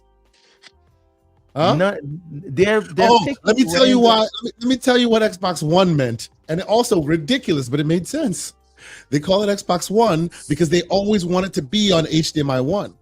That's the reason why they put a pass-through of HDMI in the Xbox. Call it Xbox 5. It is a stupid reason. I know. It's stupid. It is. But I'm telling you, that's why they did it. Being slanderous, but this is actually that's a good one. That's theory. A good one. You are in the running for Requiem, sir. Xbox coffin. Even that one. Did you guys see DJ Marshman? That's guy edition. No. DJ Marshman had a good one. Ex Basura. Oh shit. Wow. Wow. All right. So far, and this is probably how we choose. So far, I think we have Xbox Coffin by Owl Theory, and I will even take Direct Xbox by Nerds and Other Legends. Those are the two in the running for getting that. This one's rough, Eli. 7778. Xbox Copilot plus PC. No, you know what? That would be a good indicator. That would be a good indicator. That might actually be the real name. Satya is exactly. Who is Eli? Is Eli actual Microsoft employee? Eli, we we need to see your face, Eli. And do you have a bald head? I just need to know. Is that BHB right there? If you know, you know. Oh my God. No, and of course, I'm mad at that because no. 100% rule it out. Mental man. What are you doing, bro? My fellow division Xbox brother. Series D for dead. Oh God. Oh, you died. All right, so Moore says Xbox Prometheus. That's too many syllables. Nobody's gonna pronounce all of that in the store when they say. Then you know what they'll do that, right? They'll call it Xbox Prometheus, short for Xbox Pro. Right. Yeah, Prometheus was the bringer of fire, right? Hey, Kane, reverse that. Instead of Ultimate Xbox, Xbox Ultimate. No, wait a minute. Hold on. This is good. What if they just call it Xbox Pro? But why? Why but then not? that kind of gives the indication what does the that Pro it's not a moniker new mean? generation. It's just it is now Pro. You're talking about things that don't make sense. What does Pro mean in this context? I don't think it has to make sense because in 25 years none of them made sense. So you know what? Let me give you one. Xbox Hybrid. No, it's too on the nose. I like Xbox Max. How's that? What does Max denote? I don't know, man. It is like the latest, greatest maximum version. This is supposed to be a big chip, right? This is more with 48 ammo. gigabytes of RAM. Isn't that Max? Xbox forever. I don't know, man. So this is the thing. Oh well, there's that Xbox Infinite. No, that sounds like somebody's podcast. I think that is someone's podcast. Totally forgot about that. Okay. All right. Okay. So anyway, all right. Yeah. Keep going. I like Zach Riley's XPC, which means. Oh wait. Oh, hold on. Xbox PC. Yeah. Xbox T for tax. That's not. Dog, come on, man. Damn. All right. Xbox 720, which is hilarious. Come on now.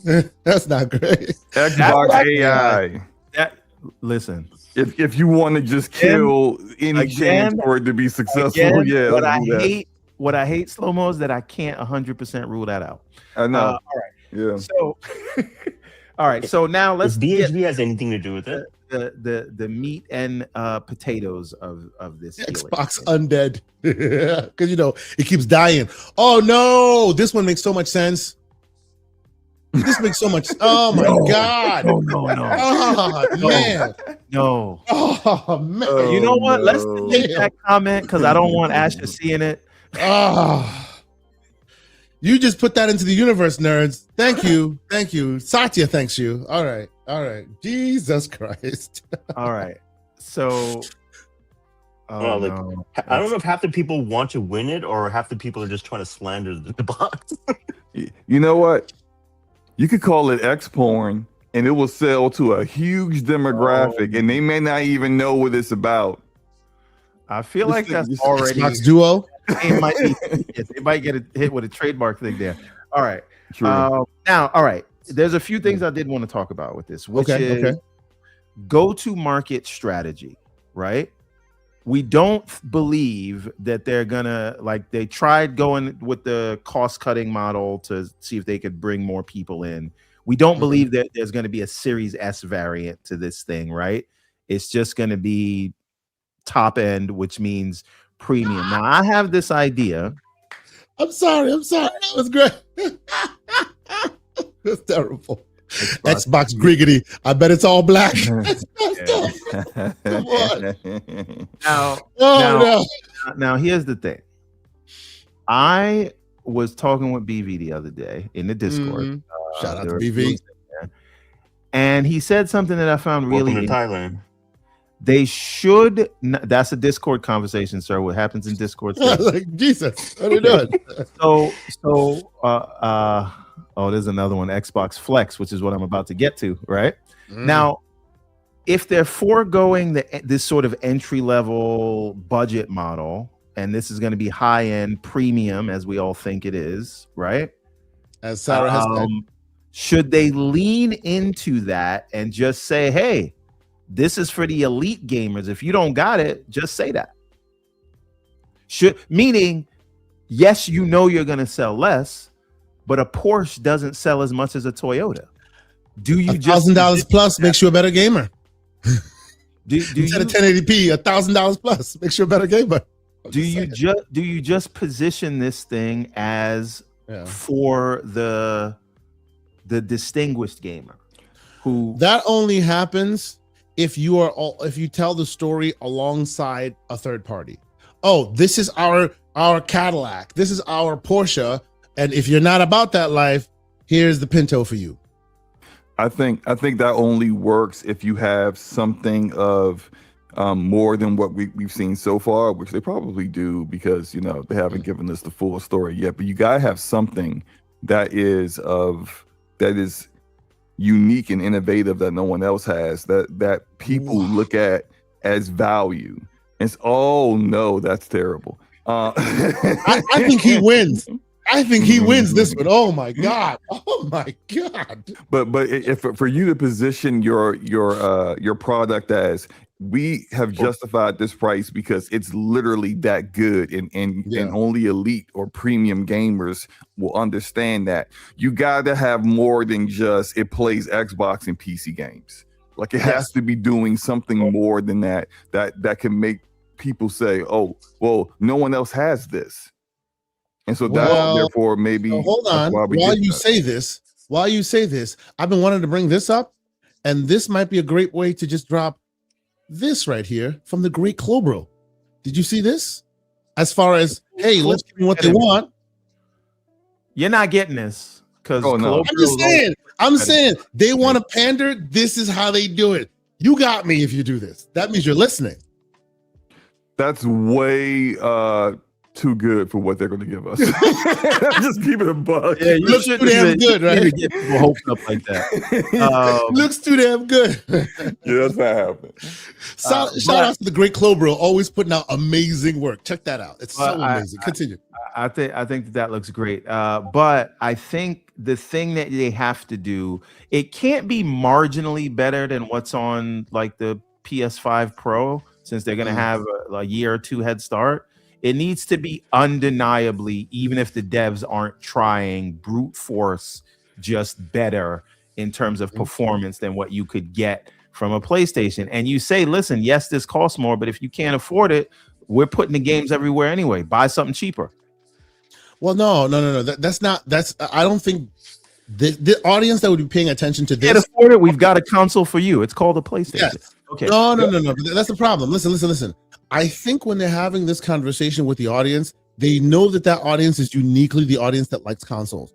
Right? We know this because all the background talk seems to suggest they're trying to claw back that audience. They recognize that they're losing that audience. So you don't then say, here's $1,000+ thing. If you don't like it, go find some other hardware. You have to present that audience an alternative if the premium thing you're presenting isn't in their price bracket. That's why I say this premium experience thing only works while having the conversation about, look, and if you can't afford it, here's a really cool thing by, I don't know, Asus that also does X, Y, and Z. The reason I say you don't have to do that, right, is because these games are going to be everywhere anyway. So it's not like they've been everywhere, right? And the console people who love Xbox are still mad. So this is not about the games. This is about the hardware that you're trying to keep you in on. It, you can play the game where you can afford it. What we're saying is we are introducing a high-end thing. What you are talking about is them diluting it yet again, right? You know they will. Yeah, but this is the problem, right? So if we're talking about being prescriptive in what they should do, and again, I'm not saying they will do this. What I am advocating for is to say, hey, there'll be other days to talk about other things, but what we want to sell you is something that we believe is the best thing you can buy for the money. So it's not cheap, and we're not, and again, all these games are going to be everywhere. So you're still going to get to play our games. But if you want the best of the best, this is the box for you. And that's it. Don't mention anybody else. Don't hedge. Don't say, well, you don't have to get it if you don't want it. This is what we want to sell you, right? If that's damn, the case, you gotta make sure that the actual hardware isn't somewhat outdated from PC. I mean, real quick before they catch me out there, the great Yobi has already caught me in 4K. He's got he's gonna have Griggity coming after me. All jest, ladies and gentlemen. He clipped us. He's sending it to Griggity. We didn't do it, I swear. Damn. Listen, you don't want to be in Griggity, by the way. I'll tell you this right now. Is Dirt Greedy's editing skills is he gonna come for us. That man is hilarious. All love, brother. I'm sorry. You do not want that smoke. But yes. Again, I don't think that it needs to be better than a $4,000 PC, but it needs to be better than anything you can buy at that price. At that price, yes. Right. But although most consoles are, they're subsidized in a way where, traditionally, you couldn't really build a quality PC for the price that you would get from a console anyway. But since you're going the premium route and we're talking about a device that's going to cost more than $1,000, I feel like if someone's already going to be spending that kind of money, like you're already in the kind of disposable income range where I could spend this $1,000 or I could spend $2,500 and get something even better, or $3,000 or whatever. Like I can spend that because I got that. And so you need to kind of have something that, like, literally, in order to beat this, you need to be spending well north of that in order for people to say, you know what, why make that move when I can just buy this? And because it's supposed to have like all these other storefronts in there, there are PC storefronts. I'm getting those games anyway. So like that's all I'm just saying. Just like, if you're going to be premium, you need to feel premium. And that needs to be for everyone who cares about certain things. Like if you care about features, you need to have that. If you care about brute force, power, and performance, you need to have that. So I feel like if they're going to kind of lean into that, you need to make sure you're there. You're hitting all measurements. So real quick, everyone, I will. There are a few questions in the chat that I want us to answer because some of them have very pertinent questions. I wanted to quickly talk to you about something what we were discussing. As I get that you're saying that you don't want to have them dilute the story. I get that, but then what about you release or show off a partner product well in advance? Let people have that idea in their heads that there's a partner product out there, and then you drop your big dog. Because there has to be the idea that there are No, two. One for the big guys and one for you I if you think want it. if you're doing the OEM stuff, you do it after yours, right? Not before? Not before, no, because it'll make the other one seem like a better deal if you do that versus. But that's what they want. No, they don't want you to buy this big dog. They want you to know the big dog exists, but they want you to go buy the OEM. What I'm saying is, if the idea is getting people back and putting a focus on their own thing, you introduce that by itself, and at a later date, you introduce the OEM program for a bunch of people already pissed off at the fact that it's $1,200. Like I said, don't apologize for it. Own it. This is what I'm saying. You have to own. Like, you're charging people a lot of money. Don't like tiptoe around it. Say we're charging you money, but we backing it because up. It's worth it. Yeah, and that's it. And if you don't like it, you don't like it. JTB 1521 asked a good question. Will the new OS be on the series console? Absolutely not. No. Understand. It when he says the new OS. Remember, the consoles have three OSs, right? They have multiple OSs doing different things, and the Xbox will always be around for some time. I'm sure they're refining what we know as the Xbox UI. Does that Xbox UI trickle down to the current series consoles to keep them like for like, while obviously the next gen does more? Or do they leave it exactly as it is now and it just looks old and forgotten versus the other one? I think they may modernize, because remember, historically, Xbox has brought their UIs more in alignment as they're moving to generation. I think everything is going to get that cloud UI, right? The one that they have on. Yeah, if you want to show it on screen, you can. Or I can show it again just to remind people. But I think that cloud UI is going to go everywhere on console, PC, and cloud, and that'll be some version of that. It'll be what we get. And they already, even in the cloud version, you have a PC mode, right? That tells you that how they're thinking about this thing. So, but when I say the OS is not coming, I mean, it's not gonna have. You're not gonna. It's not gonna have the underpinnings. Games. No, absolutely not on your series console. Absolutely not. That is for sure. That is for sure. Yes. But from a UI UX, so you're saying it could have the look. It could have the look, but not the. But it won't have the game functionality. That's right. Exactly. Yeah. Yes. So now, I do see them looking the same. Yeah. Speaking of the functionality, how do we think? And we'll find this out very soon, I suspect, at GDC. But how do we expect this plays out? And what do I mean by that? So check this out. When this is how it used to look, and this is how it looks now. You're gonna have to wait for that. It's updating. To load up. There we go. Oh yeah, now I gotta do this again. Okay, don't put the email address. Everybody knows the email. Everybody knows the email address. Don't even worry about it. Go ahead. Continue. All right. So how do they implement this? Right. We had a big debate in the Discord yesterday where some of us don't want to see Office 365. Right. No. Don't get it twisted. Don't get it twisted. You don't want to do this on this? Some of us said if they see Office 365, it's automatically not a console. Not that they didn't want to see it. It's automatically not a console at that point because 365 is somewhat visible. Okay, that is an argument in the weeds that I don't want to get us bogged down with. My point is, I can't deal with this. Absolutely wrong. when you boot into this thing, is it gonna be what we have on the full screen experience today?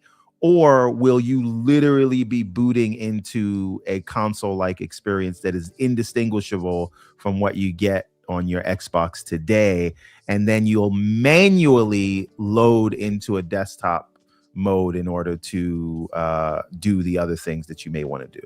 I think the latter of what you just described is what it would be. Yeah. I think that'll be the case. Now, in regards to what to expect, I don't know if this is where you guys were going about GDC next week, but considering have you seen, are you looking at what's on screen? This is the cloud UI. Yeah, I've seen this before. Yeah. So I think this is what we're gonna get, or some version of this. I think it's very good personally. It's all right. I mean, I don't mind it. I think I think what we'll see next week is, considering it's the game developers conference, they need to kind of like it's not going to really be for us.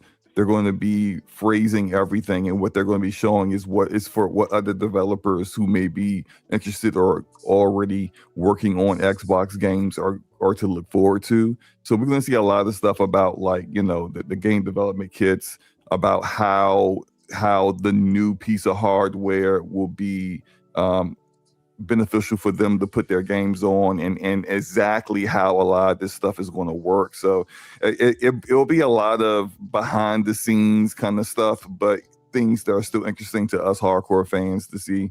But I expect this to get at least a little bit of details on exactly what some of these things that we're talking about, like the full screen, good grief, full screen experience will be implemented. So we'll see. Now, but we got another week.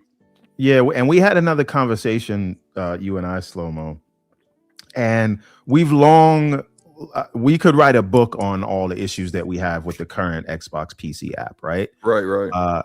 Before we even get to the fact that it doesn't get all of the games you'd like it to get. Forget about Steam. It doesn't get all the games that Epic Game Store gets, right? Right. And so that's almost sucks. right. And so it's almost becomes a non-starter if you're on PC, because so many things are missing. So it's almost like you'll only want to use this Xbox app if it's something related to Game Pass or game or Play Anywhere, right? Mm-hmm. But if we're in a world where this box is going to be able to play PC and your console games through a backwards compatibility layer, does that bridge the gap in terms of missing content? Because I know people, I mean, they haven't made this argument in the last couple of years. They say like Xbox doesn't have any games, but Xbox console gets way more games than the Xbox PC store. Absolutely. Does. Yeah. So is that a way where they say, hey, developers, you still want to get access to this 30-40 million series console users? You can still develop in that way using the GDK for console, including EA, who doesn't put some of their sports games on PC. Make it there, and now you'll have access to this new box, which is a virtualized version of the series consoles, but with more specs. So it's effectively, and there's another thing. If we're talking about hypervisor emulation of console stuff on PC, when you create a virtual machine, they could theoretically give it more specs. They could give it more memory, more CUs, and developers could target that as though they were targeting a proper next gen series console. Absolutely. Yeah. That's how you keep next gen rolling, even though there's no actual hardware there. Slow-Mo, what do you think? I think the developers and publishers that have embraced Xbox Anywhere or Games Anywhere, Play Anywhere, is that what's called, right? Play Anywhere. Yeah. I think they will gravitate towards this. So it's like a yes and no answer.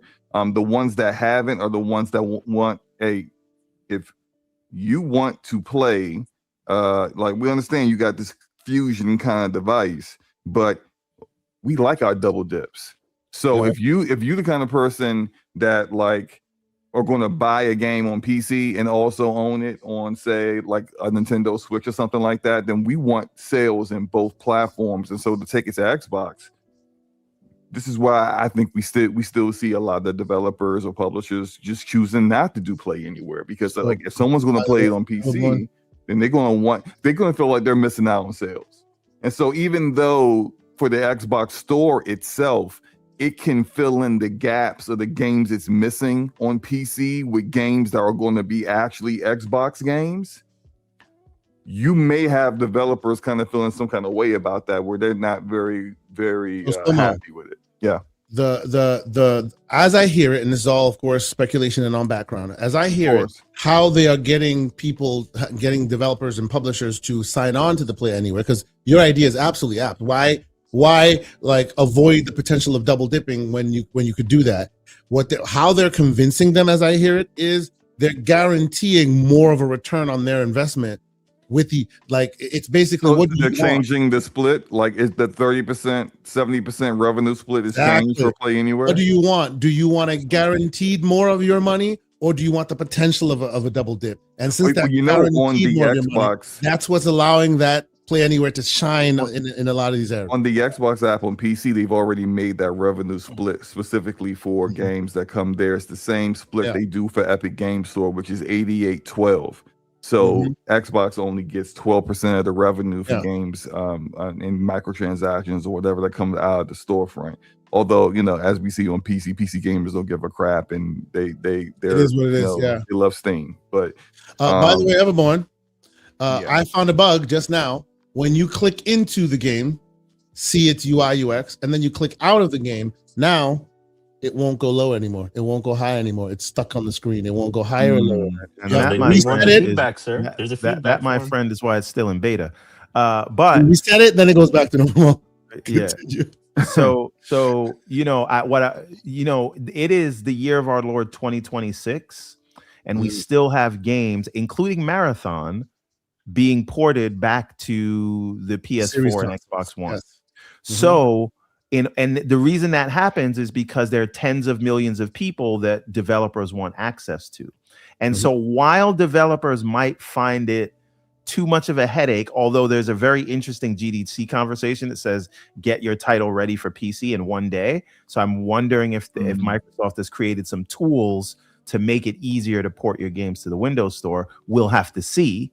But I think that EA and other developers like Pearl Abyss and everyone who's still, making games for the Series console, they will want access to those 30-40 million users. And so they'll, even if they won't support the Windows PC store, if you have this device, you'll still be able to buy a game, albeit the console version. It's the chicken and egg scenario when it comes to last gen, because you got publishers that don't want to miss out on those players yet. If you put your games just on current gen, those players will go to where they get those games, because a lot of the games that are still basically the reason why half of both Xbox and PlayStation communities are still on last gen is because Madden still goes there, NBA 2K still goes there, Fortnite still supports it with new seasons and new content, Call of Duty is still going there. But as we see with GTA 6 this year being current gen, and Call of Duty reportedly will only be current gen this year. This year seems to be the transition where like the catalyst is GTA 6, and now everything is kind of moving on. Like, hey, look, finally, if you want to play NBA 2K27, you're going to have to go ahead and get yourself a Xbox Series X or S or a PS5. Sorry, and those people, you gotta cut them off at some point. But it's just. Yeah, right. But that only took 6 years. So I'm saying that they will continue to get games, whether people want to put it on PC or console or not. And Pixel asks a really interesting question, right? If there is a device that plays both console and PC games, why do you need Play Anywhere? Well, you do need Play Anywhere for the transitional period. Well, right? Okay, let me clarify. If it plays console and PC, it won't matter about if you want to do the dual entitlement, cool. Or if you just want to put it on PC, that's cool too. Right? Yeah. So don't give me the PC license. My customer can still play the console version that you're on here, right? And so I think while it is a chicken and egg, this is how they can bridge the gap in that cross-gen period. And that period is going to last a lot longer the longer Sony delays starting their next generation, right? Yep. So if Sony doesn't start until 2029, how long do we think people are still going to be making titles for the PS5? Yeah. Right. Yeah. That gives them a lot of leeway to get people migrated over. So I think go ahead. Sorry. In that case, I think most developers would default to just making the console version instead of the PC version of their games because, again, as we just talked about, a lot of players still on last gen. When they come out with Project Helix, it's going to be a lot of players still on Xbox Series X and S, and you're not going to have developers trying to basically forego all those sales just for the current Project Helix hardware and PC. They're just going to say, I'll just go ahead and make sure I do a console version that works on Helix and backwards compatibility, works on Series X and S. And potentially, I mean, I think at that point, they probably finally cut off Xbox One. But you're going to get a bigger player base than going the other route, especially if you're maybe a smaller developer that can't really dedicate enough bandwidth to making multiple versions of the same game. So this is why they leave that around and viable for a while, because not everybody can afford the porting cost. So you can continue to be console platform developer, continue to do so. They'll even allow for FPS boosts and the tweaking and the twerk in the background because of what Everborn Saga is saying here. Virtual hardware that can be manipulated after the fact. It's the perfect way of getting both development pipelines just working in perpetuity. But again, let's also be clear: this requires very precise and skilled messaging execution. Yes, and historically, we're moving on. Yes, I have a slightly interesting. Not interesting, but it could work, is what I'm saying. This is assuming when does it the transition to PC will actually fully happen, right? Like there are a huge subset of these players who will not want to sit in front of their monitor and play this game. They're going to want to play on a console because that's just how they want to play. And so when you're looking at just like this strategy of like transitioning everybody to the PC version of it all, and you're betting on something. Nintendo and Sony are not betting on that. Well, but understand, they're still the strong leaders here. One thing, Sotek, when they say they're transitioning people over to the PC, seemingly with this device, and we only have a limited amount of information, seemingly the PC version and the console version will be just as seamless as each other, right? So for you, console gamer, even though you've transitioned to this PC, you're still on the hybrid device, right? So pressing play on Expedition 33, the console version, versus pressing play on Expedition 33, the PC version, should have no differences to you as the gamer. It starts the same way, it runs the same way. This is more threading the needle for the developers in the development cycle so that they don't have to do extra work. But you, player, would not see any difference. It's just maybe the only difference you'd see is one gives you edit ability as far as tweaking and twerking settings, while one does not. Which definitely would turn off the PC community. Well, it 1,000% would, right? Yeah. But what I think job number one in the early days of this transition is to secure as many of that 30-40 million users that you have today to bring them over. And this starts with your core fans. Now, I believe the ship has sailed on exclusive, so I'm not gonna like play myself and say that, like, even though I wouldn't tell them to not cancel because it's not too late. You could cancel this Halo on PlayStation. You can have some self-respect, but I don't expect that to happen. You see this? No, listen. I'm not gonna do this again. I'm not gonna do that on Xbox.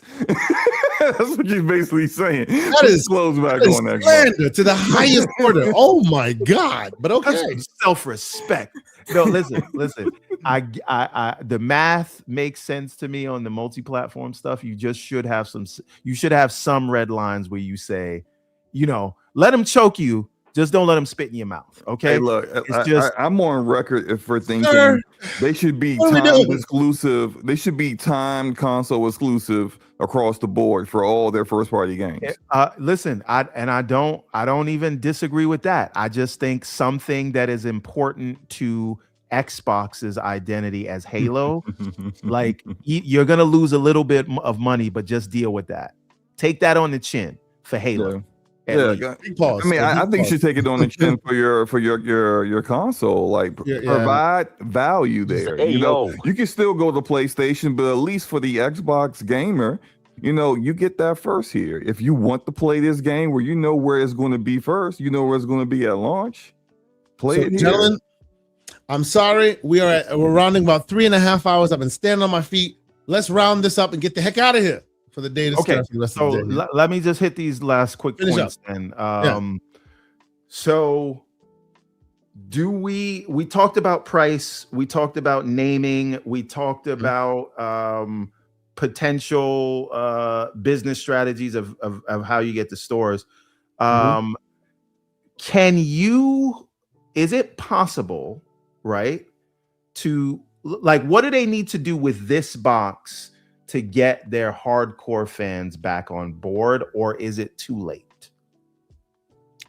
Me personally, I think to me, it's all about because the console main are in the bag.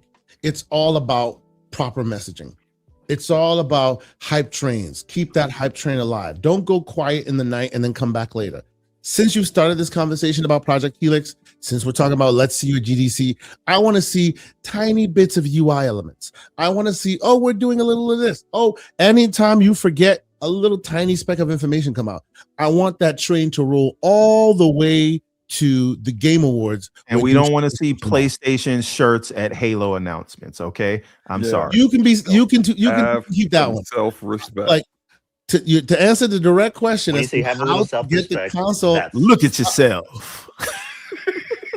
To get the console folks interested, they are already interested. All you need to do is keep the hype train rolling on to them, and I think that the rest will take shape, right? Because look, the people who like the console to this day still laugh, Xbox dead, while they're playing their games. They enjoy the console. They still play the console. They just want Xbox is dead industrial complex. I'm sorry. They just want that they want the messaging to make more of a confident effort, like you guys are talking about. So I don't think any of this, and maybe this will be an unpopular opinion by me, I don't think any of this is new by Asha. I think she is fitting right into what was already in line to happen.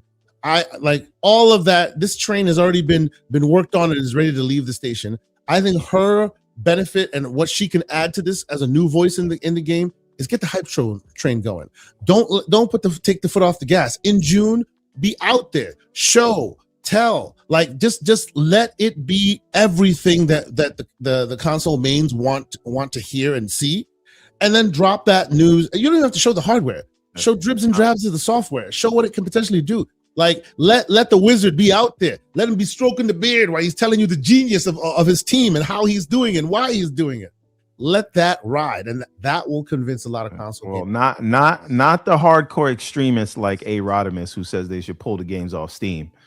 That's just insane. Yeah, but that just makes no dollars. I mean, it's consider the source there. Of course, he's insane. It's A. Rodimus. Damn! Stop it. No. He was trying to throw shots in the chat. Well, he gets them right back, and my bullets don't miss. So, all right. So, Spomo, what do you think they can do to because I think that's key to it, right? Right. If this is gonna work, I was gonna answer that with Santi's comment. If one of you guys can bring her comment back up. Bring her comment so instead of making all first party exclusive, just the publishing house of Xbox Game Studios. So that's like Obsidian, that's your Halo, Gears, and Forza. All those games, even though probably Forza that ship has sailed. When you sell 5 million on PlayStation, they're not rolling that back.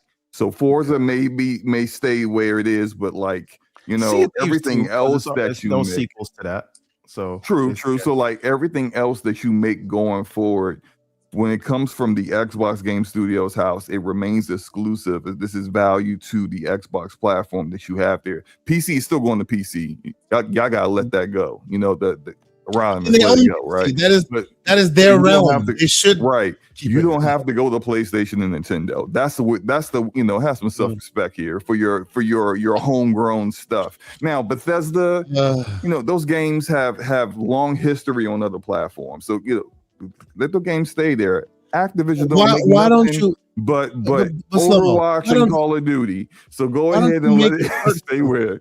Say what? Like PlayStation has, and this is me trying to dip into the console war bag a little bit. Give me a minute. PlayStation has this long history of making it hurt to the point where you got to come to them. Why don't you do that with Bethesda? Bethesda doesn't have console gamers. They don't have PC gamers. They have Bethesda gamers who specifically go for Bethesda. So why don't you let them come to you? Let ABK be for the streets because it always has been. That's where the money is anyway. Well, that was the original game plan before the bald-headed, you know what? And I said, you know what? Came in and just changed the whole outfit. They were about to. I think that's a good plan. ABK, and this bald head gleamed into the room, blinding everyone, and he changed the script. He said, instead of just Call of Duty is everything multi-platform. That's here we are. Yeah, I think the OG plan was better. I wouldn't initially. I would have said yes to that, but I do think Santi's onto something. It is not a novel idea. Before you go there, Everborn, I just want to say shout out to all the bald-headed folks. No slander. Yeah, no slander the bald heads. I might join y'all soon. Calm down with all of that. Anyway, right. So it's not a novel idea that Xbox Game Studios is designed to promote the Xbox console, right? I don't think that is a novel or radical idea, but I do understand the reach of Fallout and the reach of Elder Scrolls. So I don't have an issue with these multi-platform publishers, full publishers that were acquired in whole, continuing to do what you did see what they did to Starfield, right? I think Starfield was straight up Xbox tax. That game would have been all over the place if it wasn't for the Xbox logo. But I believe this is just my opinion. I think everything from Bethesda and ABK should continue to be, for everybody as they were if they weren't acquired. And you use Xbox Game Studios as it was built, which is to promote your own platform. So use those games there to do that. And again, I really think that, or you know what they could do? They could just say one Xbox Game Studios games a year is gonna not go to PlayStation. And then we could say it's a full about face, because that's how you report it on the other side. they just pick one. They just pick one. You will be all right. I heart coffee. Give us internet logic tells me that's a full about face. But anyway, keep going. The great I Love Coffee $5 super chat. Shout out to I Love Coffee. He's here with a $5 super chat saying, supporting where I can. Salute to you, good sir. Another member of our coffee. I would just like to say, Starbucks is better than Dunkin'. But keep going. Oh man, he's slandering them already. Shout out to coffee, and I actually disagree. I like Dunkin' better than Starbucks. Yeah, I like Dunkin' better than Starbucks too. That's just me. You and your venti and your grande, get the heck out of here with your different vocabulary. Judah Roars, $2 super chat. Got this from Japan. This is from the reserve. Okay. Very nice, very nice. Okay, he says, that cup is better than the coffee. Why do you think a desktop? Yeah, I know the cup is better than the coffee in it. Why do you think a desktop is needed? I don't necessarily think a desktop is needed, but the desktop environment is critical for running PC games. About that, right? Mm-hmm.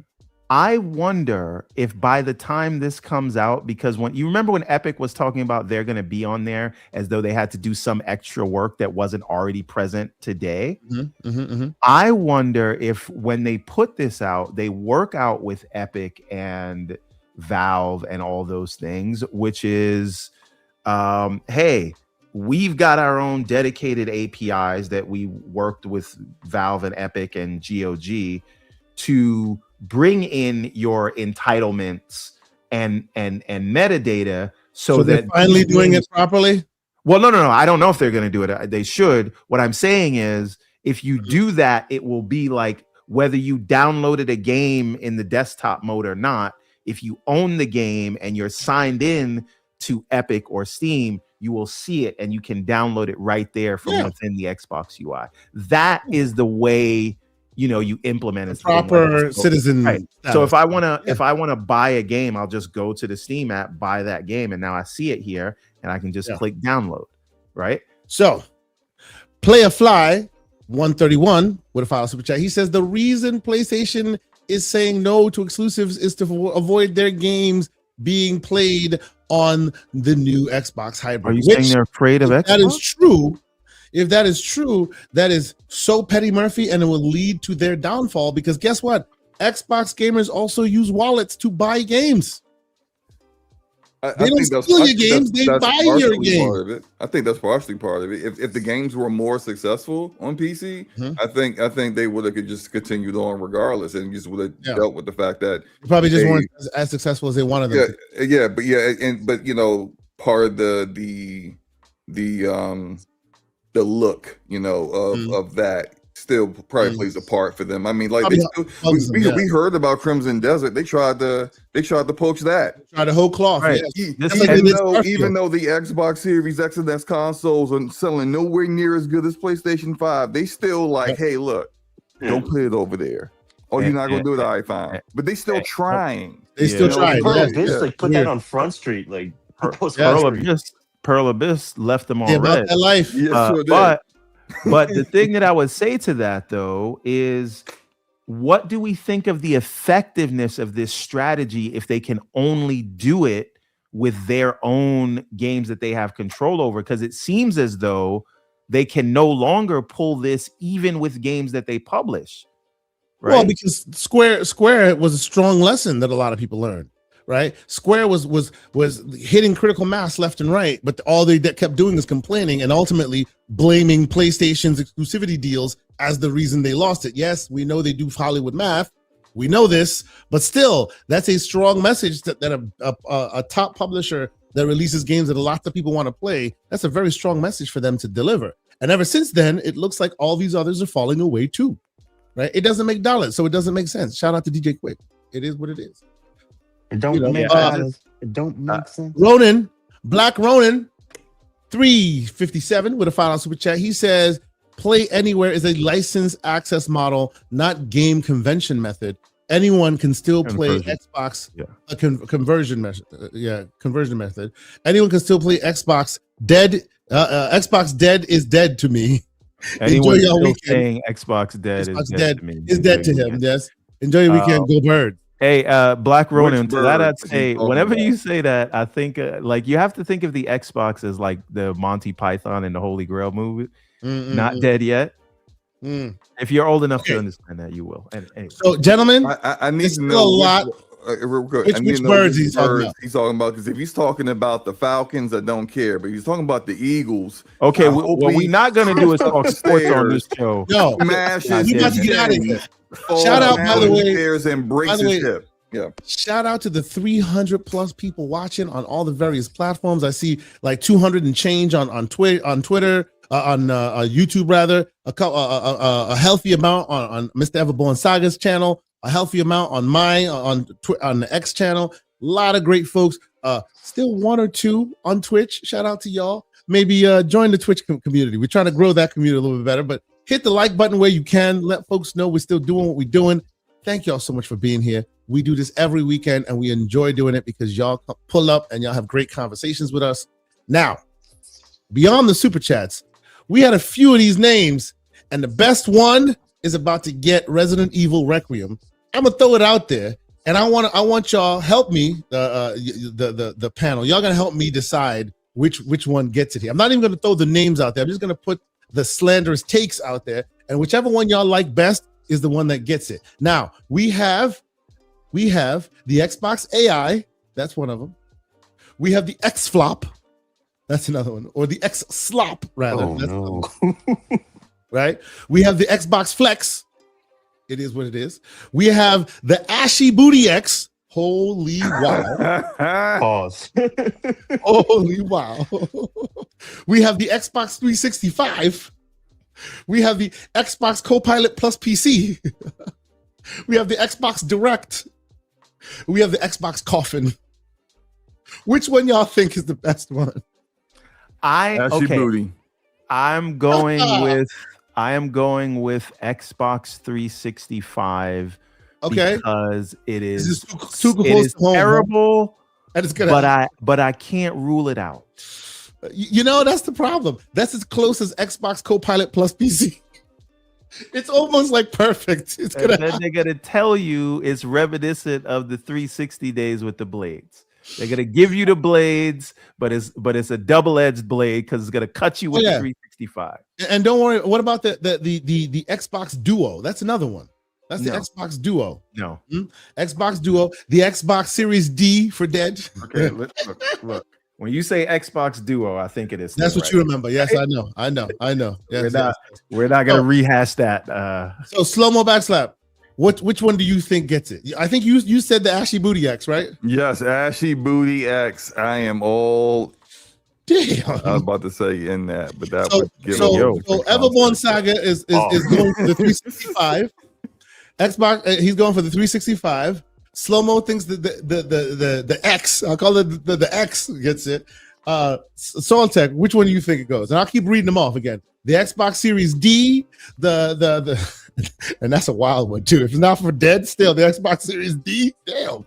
The Xbox Copilot PC. a pause Xbox on that, sir. AI, big pause. The Xbox Griggity, the X Slop, the Ashy Booty X, the Xbox Flex. What's your thought? You know what? Shout out to you, Griggity. I like Xbox Griggity. The Xbox Griggity. Okay.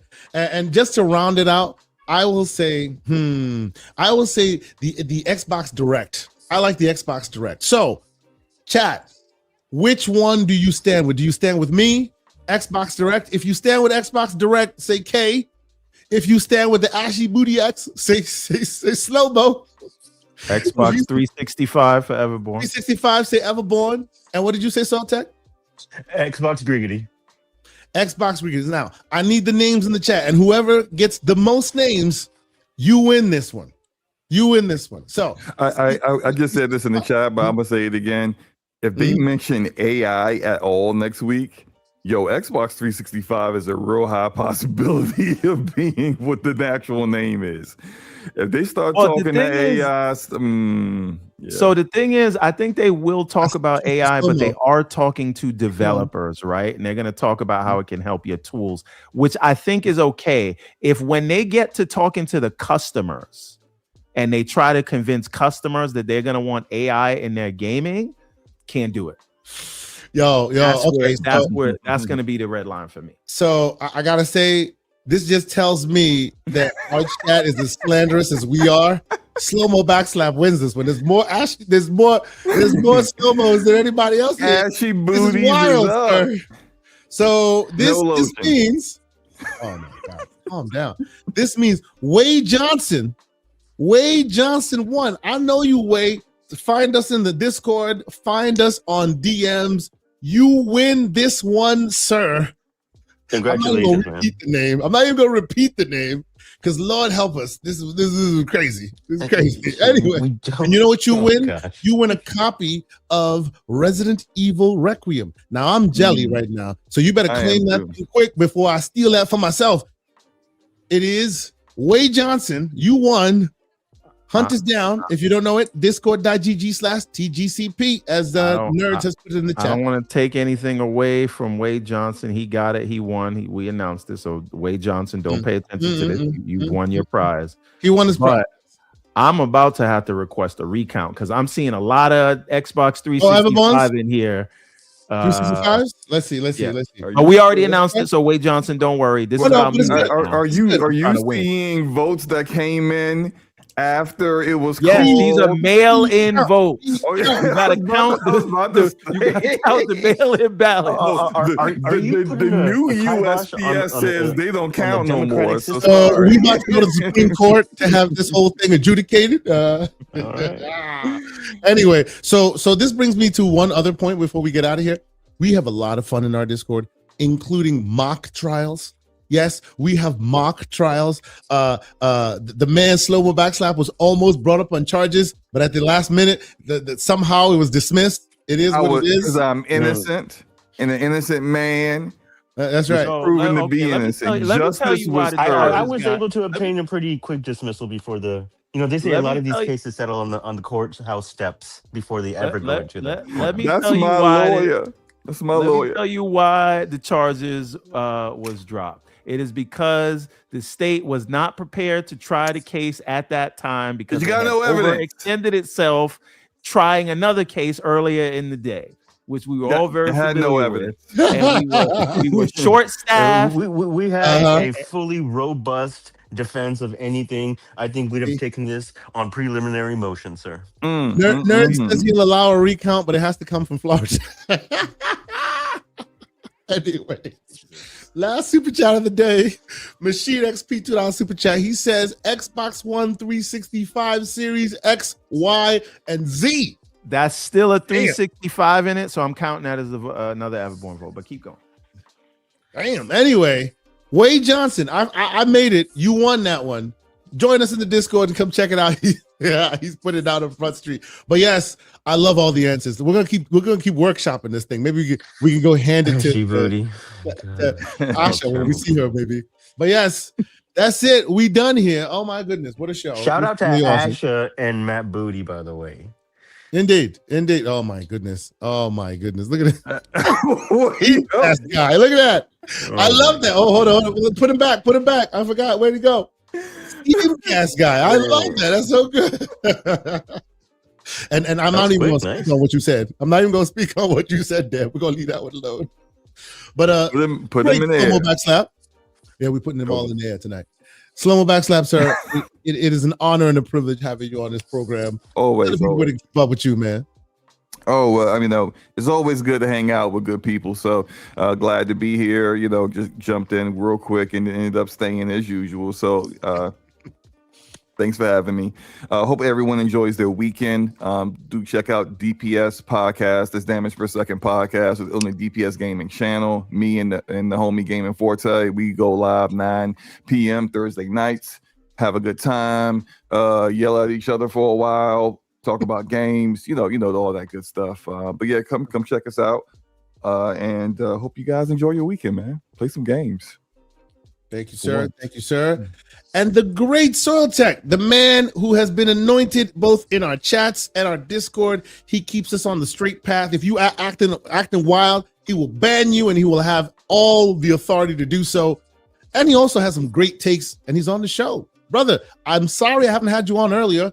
Now that you're here, tell the people where they can keep up with the bird viewing, the bird watching. Oh, yeah, man. I appreciate it. So, yeah, you can catch me in the Discord, but I have this, I just started this YouTube channel where I have a hummingbird that landed in my deck on a little piece of wire, and we decided to put up a camera and just start streaming it live on YouTube. I'll pop the link in the chat right now.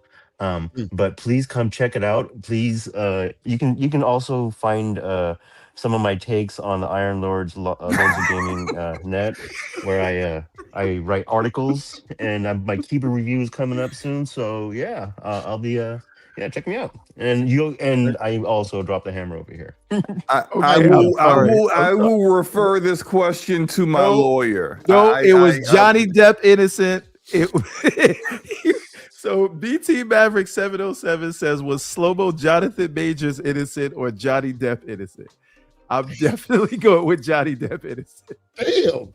Hey, there was never any charges, sir. Never any charges there whatsoever. Was no innocence. Wow. Nothing even happened. Never indicted. We had all is wild, man.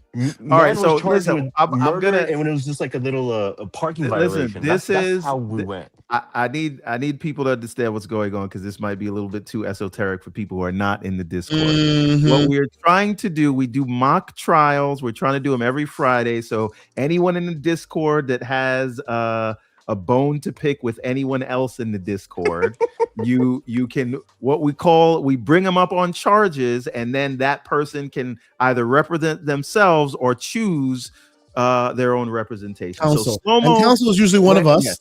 Yes. And so is the judge. Is usually one of us. And then we also pick a judge to see who's right on it. Now, Slow-Mo with Soil Tech Associates. Hold on, Everborn. You want to tell everyone how you tried to get the judge this bar? No, bro. It is almost four. And I would do it again. And that's part of the reason why we didn't go and try the case, because we didn't think we was going to get a fair case. We had the impartial judge. We had the impartial K. Asante as judge. You trying to say K. Asante was too biased? That's exactly what I'm trying to say. And so normally I'm the judge in these situations, and somehow everyone's paying Bondi out here. But I needed to represent Slow-Mo in this matter, so I keep order generally. And the advocate generally will be order. The very first trial we did was because Infinite Umbra had been taking advantage of another. Oh my God! Don't do this! Don't do this! No! Don't do this! No! They gotta come to Discord. They gotta come to Discord if they want to know what that was about. Don't do that, man! Don't do. It was what happened, though, right? All right. Yes. All right. It's been a good show, folks. We will sign off on that note. Saga. Where can the people keep up with y'all? You can find me in the Discord putting cases on all you Negroes. Okay. Anyway, you know this is what we do. I love it. Shout out to all y'all. Oh yeah, check out my live stream on the bird thing. I popped it in the chat. So. Yeah. He put it in the chat. Wade Johnson, holla at me, boy. You won. Shout out to you. And beyond that, you can catch us in Discord on a daily basis, just getting completely crazy. But yeah, that is it. We did it. We're done. Peace out. Hope you have a good weekend. Deuces. Thanks for being on it.